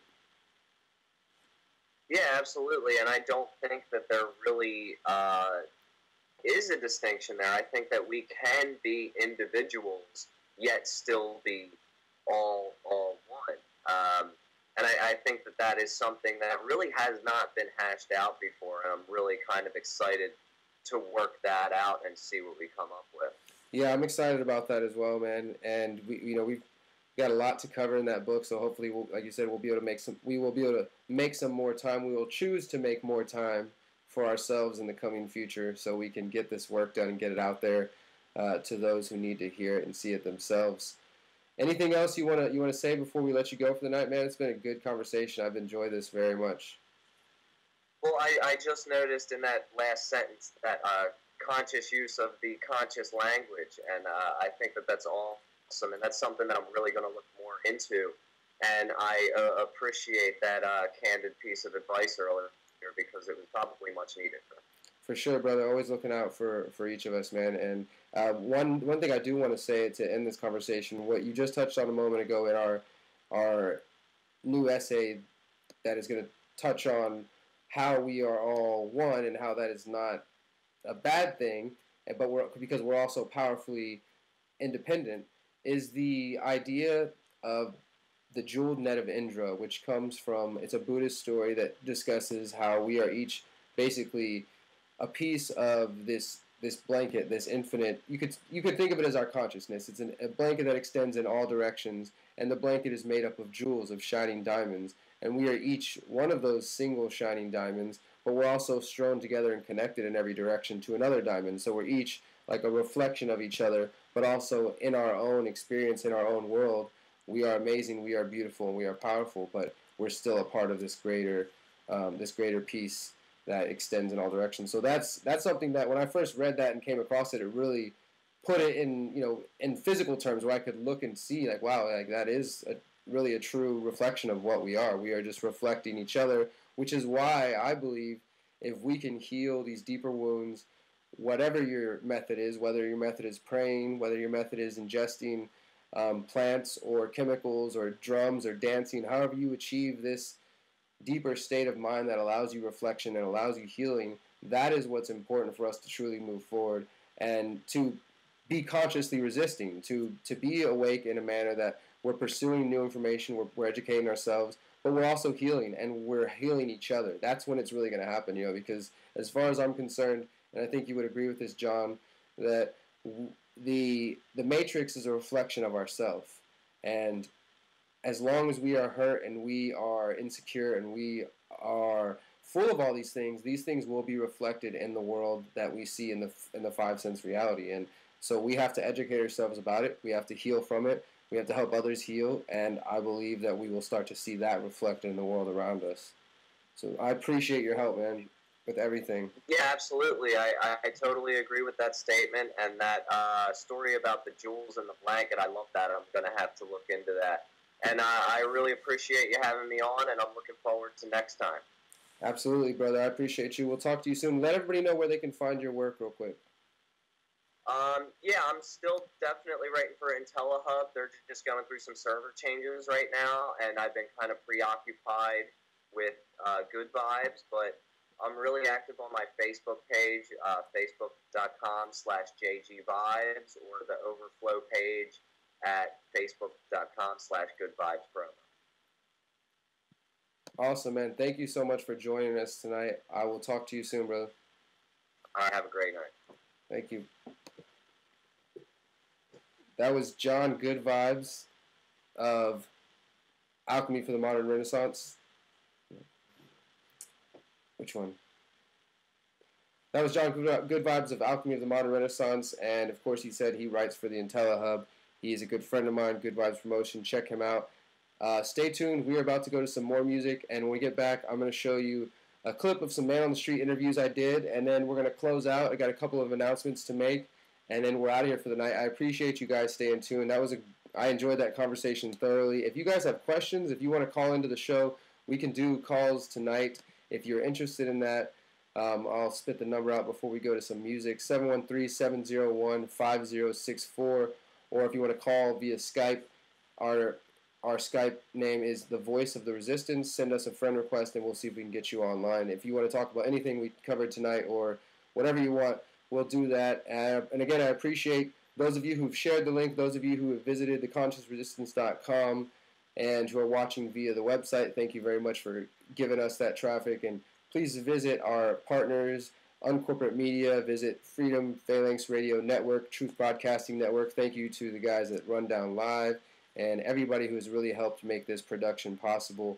We're working our way through the kinks, and it's only going to get better from here, so I really, really appreciate the support. If you want to help even further, check out theconsciousresistance.com/invest. You can donate Bitcoin, Federal Reserve notes. We've got multiple options, and you can get access to videos that we do not release to the public, maybe raw footage or just unseen interviews, like some of the stuff I discussed earlier today at the airport with the TSA, and also the option of me sending you a seasonal seed sample of heirloom non-GMO seeds so you guys can get your own garden started, because I really want to get you to a place of action. So I appreciate those who tuned in to hear John Good Vibes. Please stay tuned. We've got about 10 to 15 more minutes left, and I would love for you to check out the rest of the show. We will be back in just a moment with some more videos. Right now we're going to go to Days and Days. Days and Days. This is a video of Days and Days, which is a Houston, for lack of a better term, folk punk, riot folk band that is really good friends of mine and of the Houston Freethinkers. They play a lot of our shows, and they did a house show here at our house last week. There was some stick and poke tattoos, there was some screen printing going on, and a bunch of crazy drunk punk kids dancing around our backyard. And my buddy Jeffer got some video of that and a short interview with Brian of Days and Days. So check this out, enjoy. We'll be right back. This is The Conscious Resistance Live. The thing about Nowhere Fast is it's really personal, and we each have a standalone section that we each sing on our own. That's something that really troubles or bothers or concerns or that we feel personal about.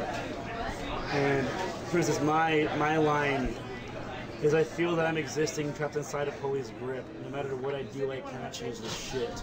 That's the first lyric, because I'm currently in the middle of a fucking 2-year-long legal battle over a bullshit felony that was completely illegally searched on my part and fucked me over. And the second part of my lyric is every homestead that we've built is now burning to the floor. I just want you to remember how it was before.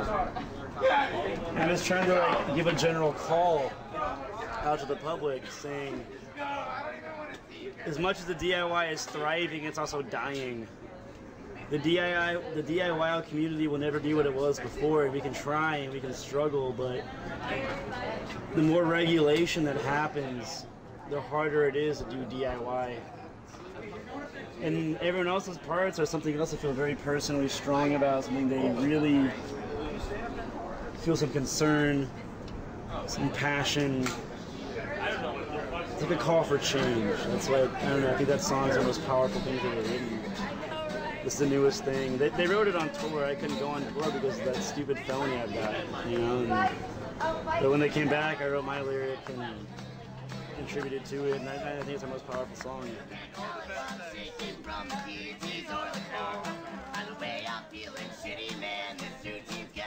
Why do I do this? Why do I do this to myself? Well, I wake up suffocating cause my lungs are filled with tar. Wasted far too many hours, blacked out at the bar. Why do I do this? Why do I do this to myself? Hey Dave, from my life, 20 years ago. Why do I do this? Why do I do this to myself?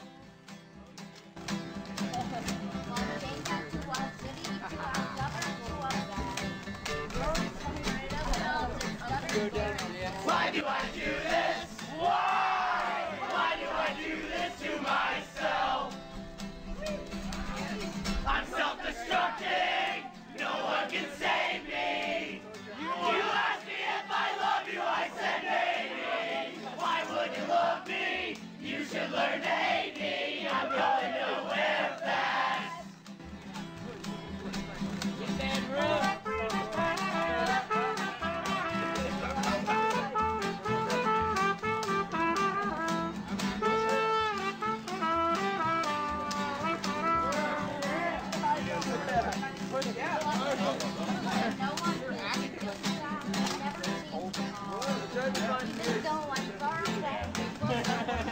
Why do I do this? Why do I do this to myself?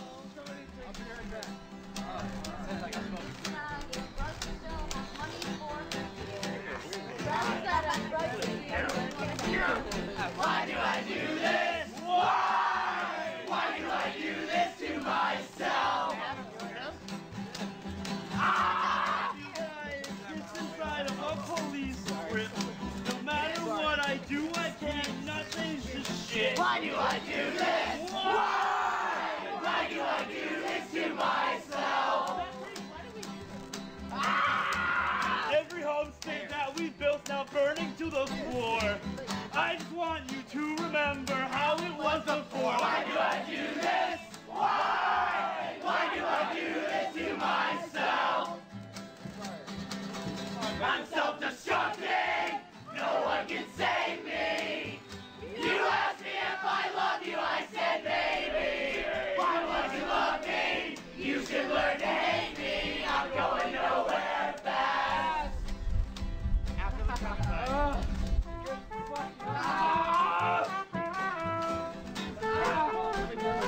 Come on! Sorry. Come on! Big Sully. Well, I'm running from my problems to my problems I ignore. And never mind my ass and I. Fuck what I'm running for. Why do I do this? Why do I do this to myself? Whisper Pierce. I love this! Well, I traveled to London, got laid out on the floor. Fuck being nice, I swear I will not be nice anymore. Why do I do this? Why do I do this to myself?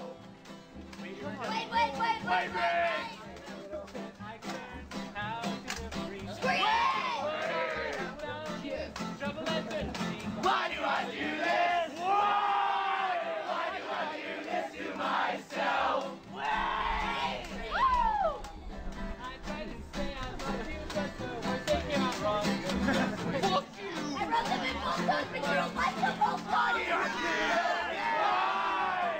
do I do this to myself?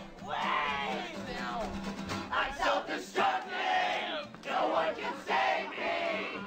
You asked me if I love you, I said maybe. Why would you love me? You should learn to hate me. I'm going nowhere fast. Weasel baby! Yeah! Standing out front of begging for pity. My friends far away are the best things that I've got in store. Why do I do this? Why do I do this to myself?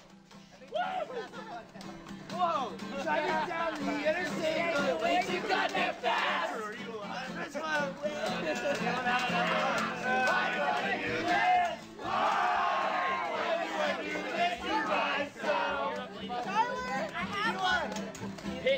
name is Aaron Bubbles, 3 years old and I smoke porn. Yes! Sam was a porn. Why do I do this? Why? Why do I do this to myself? One more. Go. I do it. My name is Kirsten.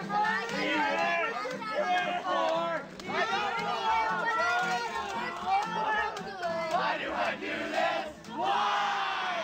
Why do I do this to myself? I'm self-destructing! No one can save me! You asked me if I love you, I said maybe! Why would you love me? You should learn to hate me! I'm going nowhere fast! One more for this one!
Yeah.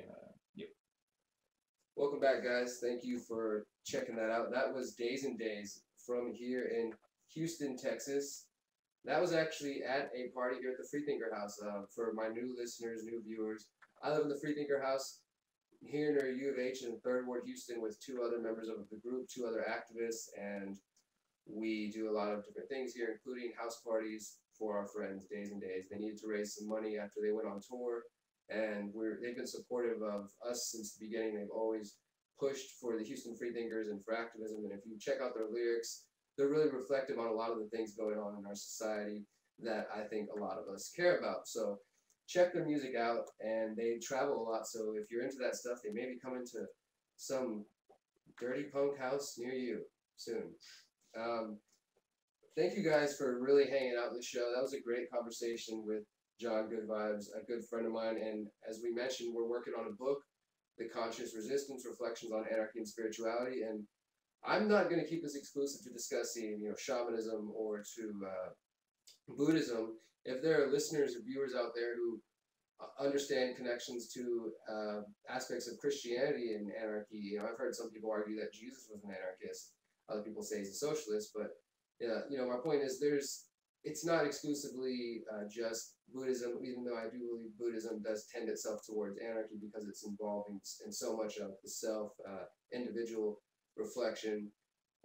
But I'm sure there's other manifestations of that in other teachings. So I'd like to hear more about those. Contact me. You can find me at derek@theconsciousresistance.com. Please, once again, check out the video archives page of our website, and on the music spotlight cool down menu there, I'm going to post after the show the 4 videos we played throughout here, including Days and Days that you just heard.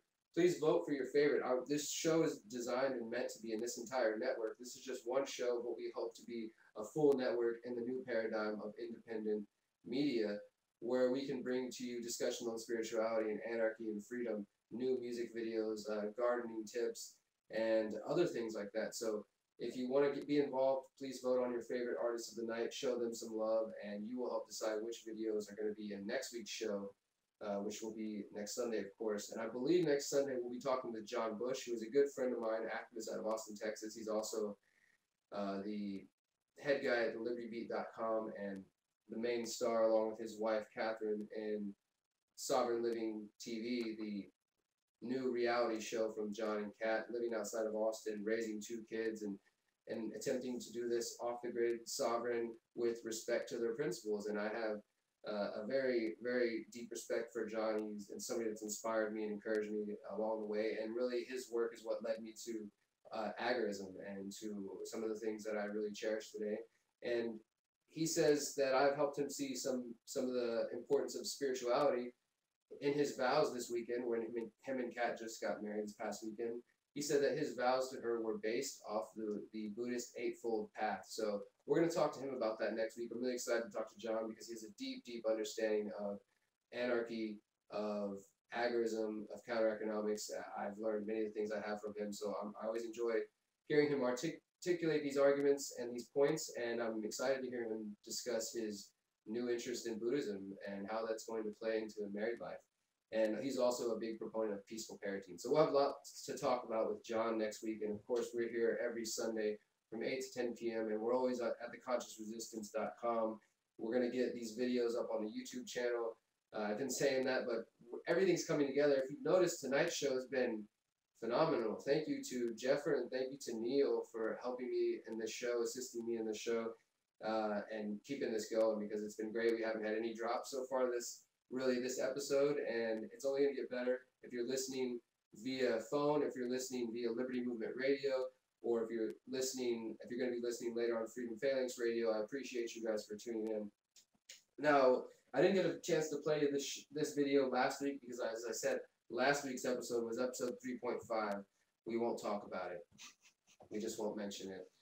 And we're here in episode 4 in the future now, and I'd like to play for you a video of some Man on the Street interviews I did outside of Walmart here in Houston, the only Walmart in the inner city of Houston, in the inner loop that is despised by many around here. And we went there to do Man on the Street interviews, asking people what they think about Black Friday. I challenged them, asked them a couple of questions, and really just try to get them thinking. I did this last year with Adam Kokesh in the Herndon, Virginia, outside of D.C., Walmart out there. It was an interesting experience as well. And I've got another video from that day that I haven't put up yet. Maybe it'll be one of those unseen exclusive videos for our subscribers, but it's one that me discussing a lot of things with a veteran outside of Walmart as well. So we'll get that out soon. But for now, I want to bring you guys this video. This is a video of shopping for happiness on Black Friday 2013. Check it out.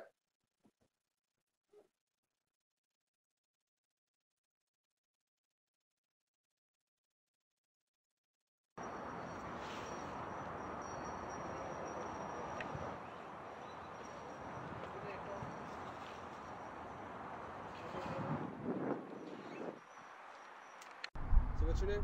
Alaj. Alaj, so what's your name? Billy. So you're out here, you're at Walmart on Black Friday. You coming out here to do some shopping? Yeah. What you looking for? Some phones. Phones? Hey, were you doing some shopping today? No, a little bit. Yeah, more just checking prices than anything. Yeah.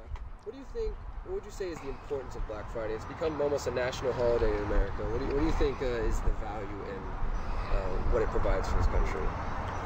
Well, I think it stimulates the economy. You know, I think a lot of people hold off till Black Friday to make major purchases, especially on things like furniture and televisions, major electronic equipment that they're buying for friends and family for Christmas. How old are you, first of all? I'm 14. 14? So as a 14-year-old American man here at Walmart on the day after Thanksgiving for Black Friday, what do you think is the importance of Black Friday? Why do you think so many people come out? You know, they come out in the middle of Thanksgiving, stay out all night, jumping over each other, tackling each other.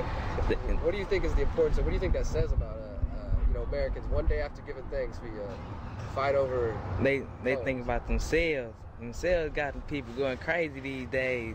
People trying to get to that. People trying to get ready for Christmas now.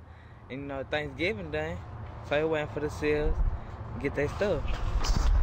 Just, you know, I guess we're a country of excess, and you know, again, we just, like I said, we buy too much and we want more than we need, and you know, you have people around the world that don't have anything, and you know, it's just kind of kind of ironic, I guess.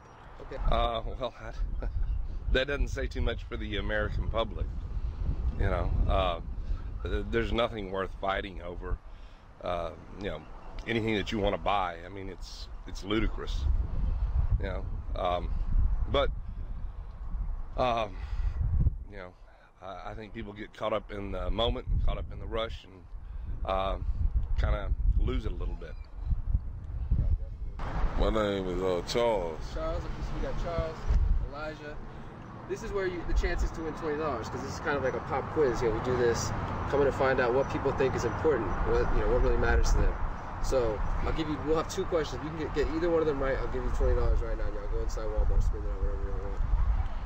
So I agree with you when you said that the government's what we should be focused on. That's kind of why I'm out here, trying to educate people and get people to think about some of this stuff. What else is going on besides just what's on sale today? So a whole lot of people hungry. There's a whole lot of stuff going on.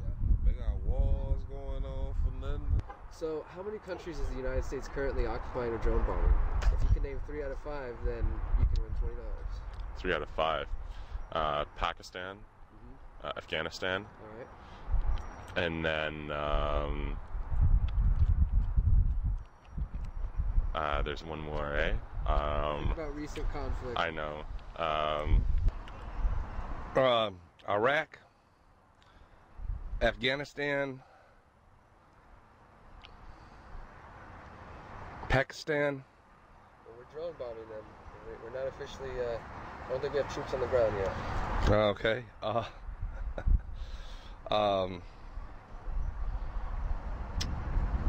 Wow, that's a tough one. China's not one of those right now. So you give you 5 Russia. 5 out of 3. How about that? 3 out of 5. You can do that. Russia. We're not at war with Russia right now. Think about 9/11. George Bush. Iraq. Right there.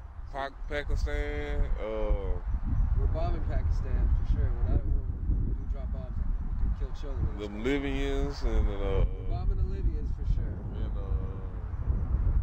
So y'all threw 2 out there. That's basically 5. I'll give you one more shot, man. You get one. Name one other country that you know that the United States is bombing or has occupying troops in. I mean, you're kind of right when you're saying Russia and China and Syria. Man, I really want to give it to you because it's close, because they've been talking about war with Syria all year, but we are officially not at war with Syria. We're just threatening them all the time.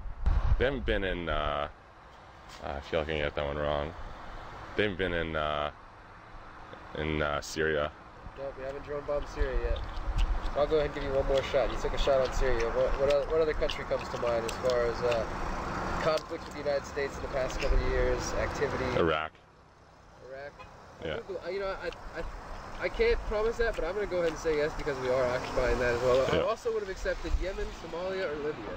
Somalia, Libya, yeah, because they had the no-fly zone over Libya, right? Yep, and we I mean, at one point you could argue that we were over there, we were looking for Osama bin Laden. Okay? We're no longer looking for him. We're no longer looking for the people responsible for 9/11. So what are we really doing over there? Do we think that we're going to stop this political or this religious war that's been going on since before Jesus Christ was here? I don't think so. Yeah, do you think we should be dwindling down our troops? I think that we should pull our troops out of everywhere. I don't think we need foreign bases. Lock down our borders. The people that can't assimilate, send them back home. That's my own personal opinion. You think there's anything else going on right now in this world that compares in importance to Black Friday? I mean, like I said, one day after we give thanks, there's a lot of things to be thankful for, to reflect on Thanksgiving. You think that there's anything else we could be focused on? Our families. Yeah, the government too. We got someone here. What you saying? The government, the problem? What was that? Can you repeat that one? The government. The government? Yeah, that's the problem. I don't think war is effective. I think it's unnecessary, and I think we should be spending the money on taking care of the people at home and building the economy and building better roads, better education. But at the same time, I think there's also a lot of stuff that we don't know about, a lot of tension between countries, and also a lot of people expect us to do this war, you know, such as our allies like Saudi Arabia and other countries, right? They expect that out of us to keep the peace within their own regions so that we have them as allies. So I think it's a much more complicated picture than me just saying, you know, let's not have war anymore. But I mean, ultimately, I don't think war is good. I don't think anyone should be doing it. But there's a lot of other powers and stuff that's going on that are out of our control. So Do you think the troops are defending freedom? no, not at all. I think it's just I think they're just toys and ploys in a big master game that we don't know about. And I think that they're just getting screwed over at the end of the day, which is unfortunate. Shit, how they got shit all fucked up. Yeah. What do you think are the biggest problems with the government? I mean, where should we look instead of just worrying about Walmart? Shit, they doing too much lying for one thing. What do you think is where would you place the relevance of Black Friday and Well, the bigger context of things? in the bigger context of things, it's irrelevant. You know, it's just like Christmas has just become something commercial. You know, just like Black Friday. It doesn't represent what Christmas was originally supposed to. It's a means of driving revenue. You know. But I view the wars or the places that we're occupying as a money machine. In other words, to me it's driven by greed. War has always pumped up the economy due to the fact that you need to make more weapons, you need to make more bombs, you need to make more Humvees, whatever it requires that we be at war. And I think a lot of this war is based on oil and, controlling the countries over there that have oil. So on one hand, we have a war machine that's pushing forward and all about revenue, and on the other hand, here at home, they're feeding us the consumerism machine that's also about driving up revenue. Exactly. You know. One more question. What does happiness mean to you? It's a state of mind. You know, you wake up every morning and you can choose to be happy or you can choose not to be happy. I choose to be happy. You know, life deals all of us unfortunate circumstances from time to time. You deal with it the best that you can. Pray to whatever God that you believe in, and move forward with a positive attitude. Life is all about change. The universe that we live in changes constantly. It never sits still. So you can either embrace the change, adjust what you have to be happy in this life, or you can complain about it, you know, but ultimately happiness falls in your own lap. It's not the responsibility of someone else or your government.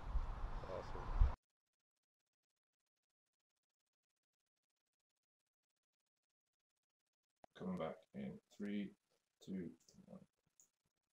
Yo, welcome back to the Conscious Resistance Live. My name is Derek Bros. Thank you guys for tuning in tonight.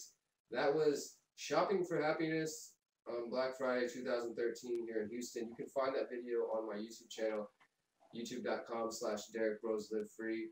And that is also where the Days to Days video is from earlier. And some of the other videos I play, including the garden video, those can be found on the Houston Freethinkers YouTube channel, youtube.com/HoustonFreethinkers.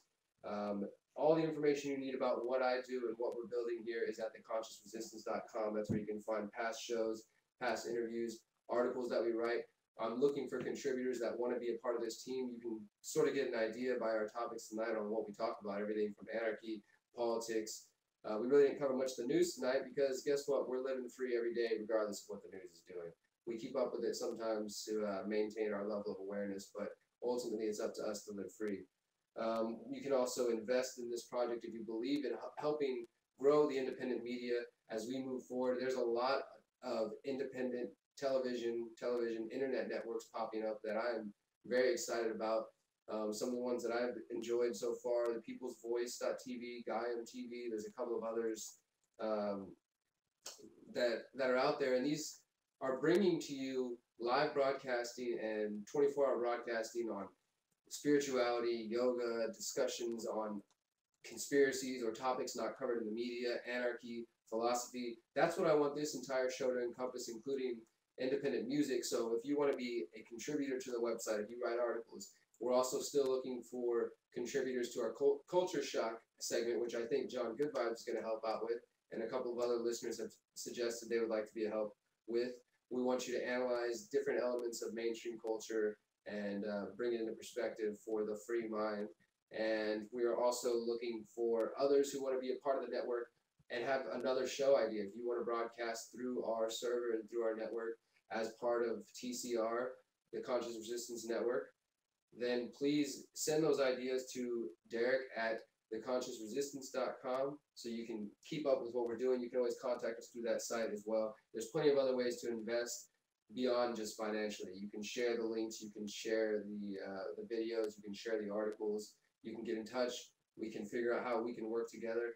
I'm even in talks to visit some people's cities and to come out and to get involved and help building gardens in your town and showing what we're working on here. More and more, the phrase keeps coming up and people keep discussing what we're building with the Houston Freethinkers and what we're trying to do with the Conscious Resistance as the new Fight Club. That there's this underground community activist network of people who are pursuing knowledge and pursuing truth and pursuing sustainability and responsibility.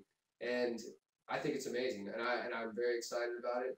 If we can make it happen, I would love to visit other cities and to bring some of the information about what the Houston Freethinkers are doing, to learn from what you're doing out there, so we can do these ideas together and we can see what works best in our cities. Because what I love to see with the Houston Freethinkers is we're combining music, we're combining activism and protests and radio and independent media and all these different things into one big giant, just beautiful mess of freedom that connects to others in the community who we may have differences with, or we're not on the same page about everything, but we work together regardless and we find common ground. And it's a beautiful thing. I'm very, very excited to be a part of that. And I look forward to hearing from more of you. I appreciate you listening to the show. Thank you for everybody who stayed all the way through.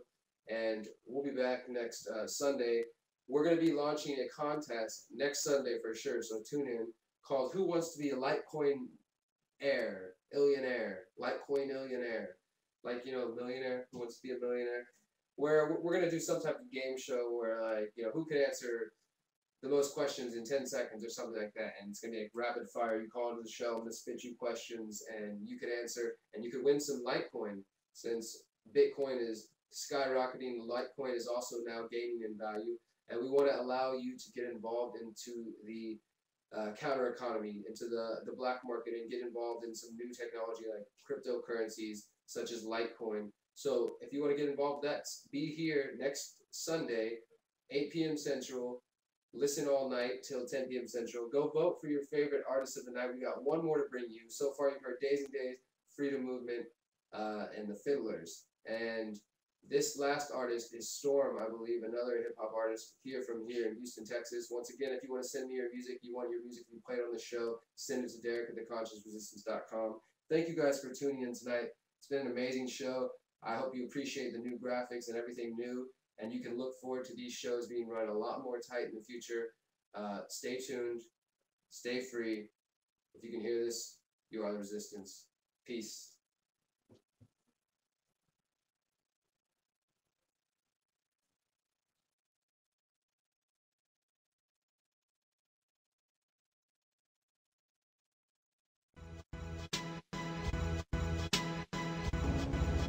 All I'm offering is the truth, nothing more. We're tired of greed. We're tired of macho behavior. We're tired of perpetrate. We believe that there can be another world. We believe that there is another way we can live in the world. We are people of conscience, and we are people of faith. This is the nation. The name of the game is mass manipulation. Why is everybody's agenda got hidden strings attached with stipulations? The globes one tootsie pop. The people of the world hitting licks. And when they get to the middle, they live it up a little, and then the ear, they got to stick. Don't let TV raise the children. They blaspheme for cash green, making millions, billions from foolishness and killings. What if Kennedy wasn't popped by the enemy in the front seat? Would it have been the remedy? Have the tendency to grab pitchforks and toss it over. Now I'ma let it be.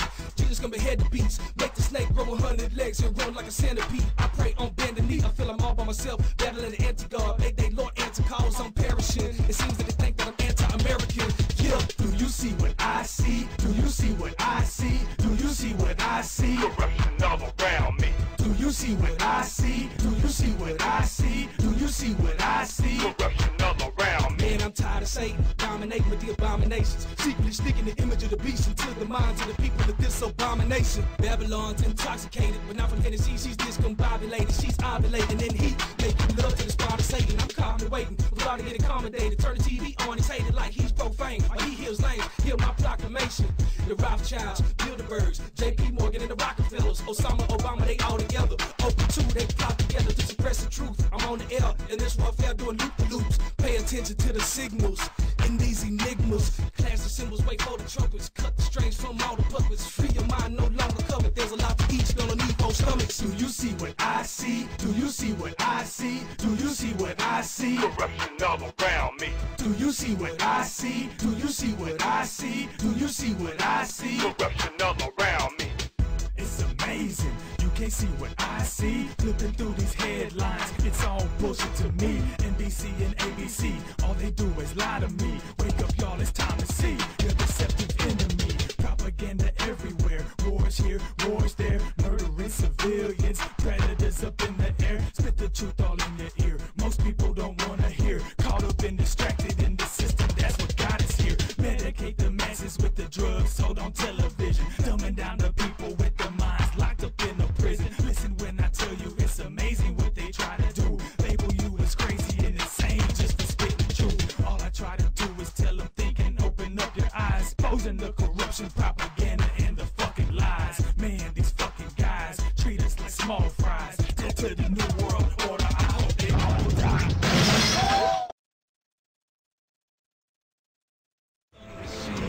Listen at the fence, this ain't entertainment, I ain't making hits. I just gotta let it be known. Fires rolling from him, dust from stones, on the machine. Bustin' at the Ritz, this ain't entertainment, I ain't making hits. I just gotta let it be known. Fires rolling from him, dust from stones. Just a small fry living in the corporate production. They looking for ways to manage population reduction. Here's an introduction, let me teach you about genocide. Barium and chemtrails falling out of the sky. You wanna know why?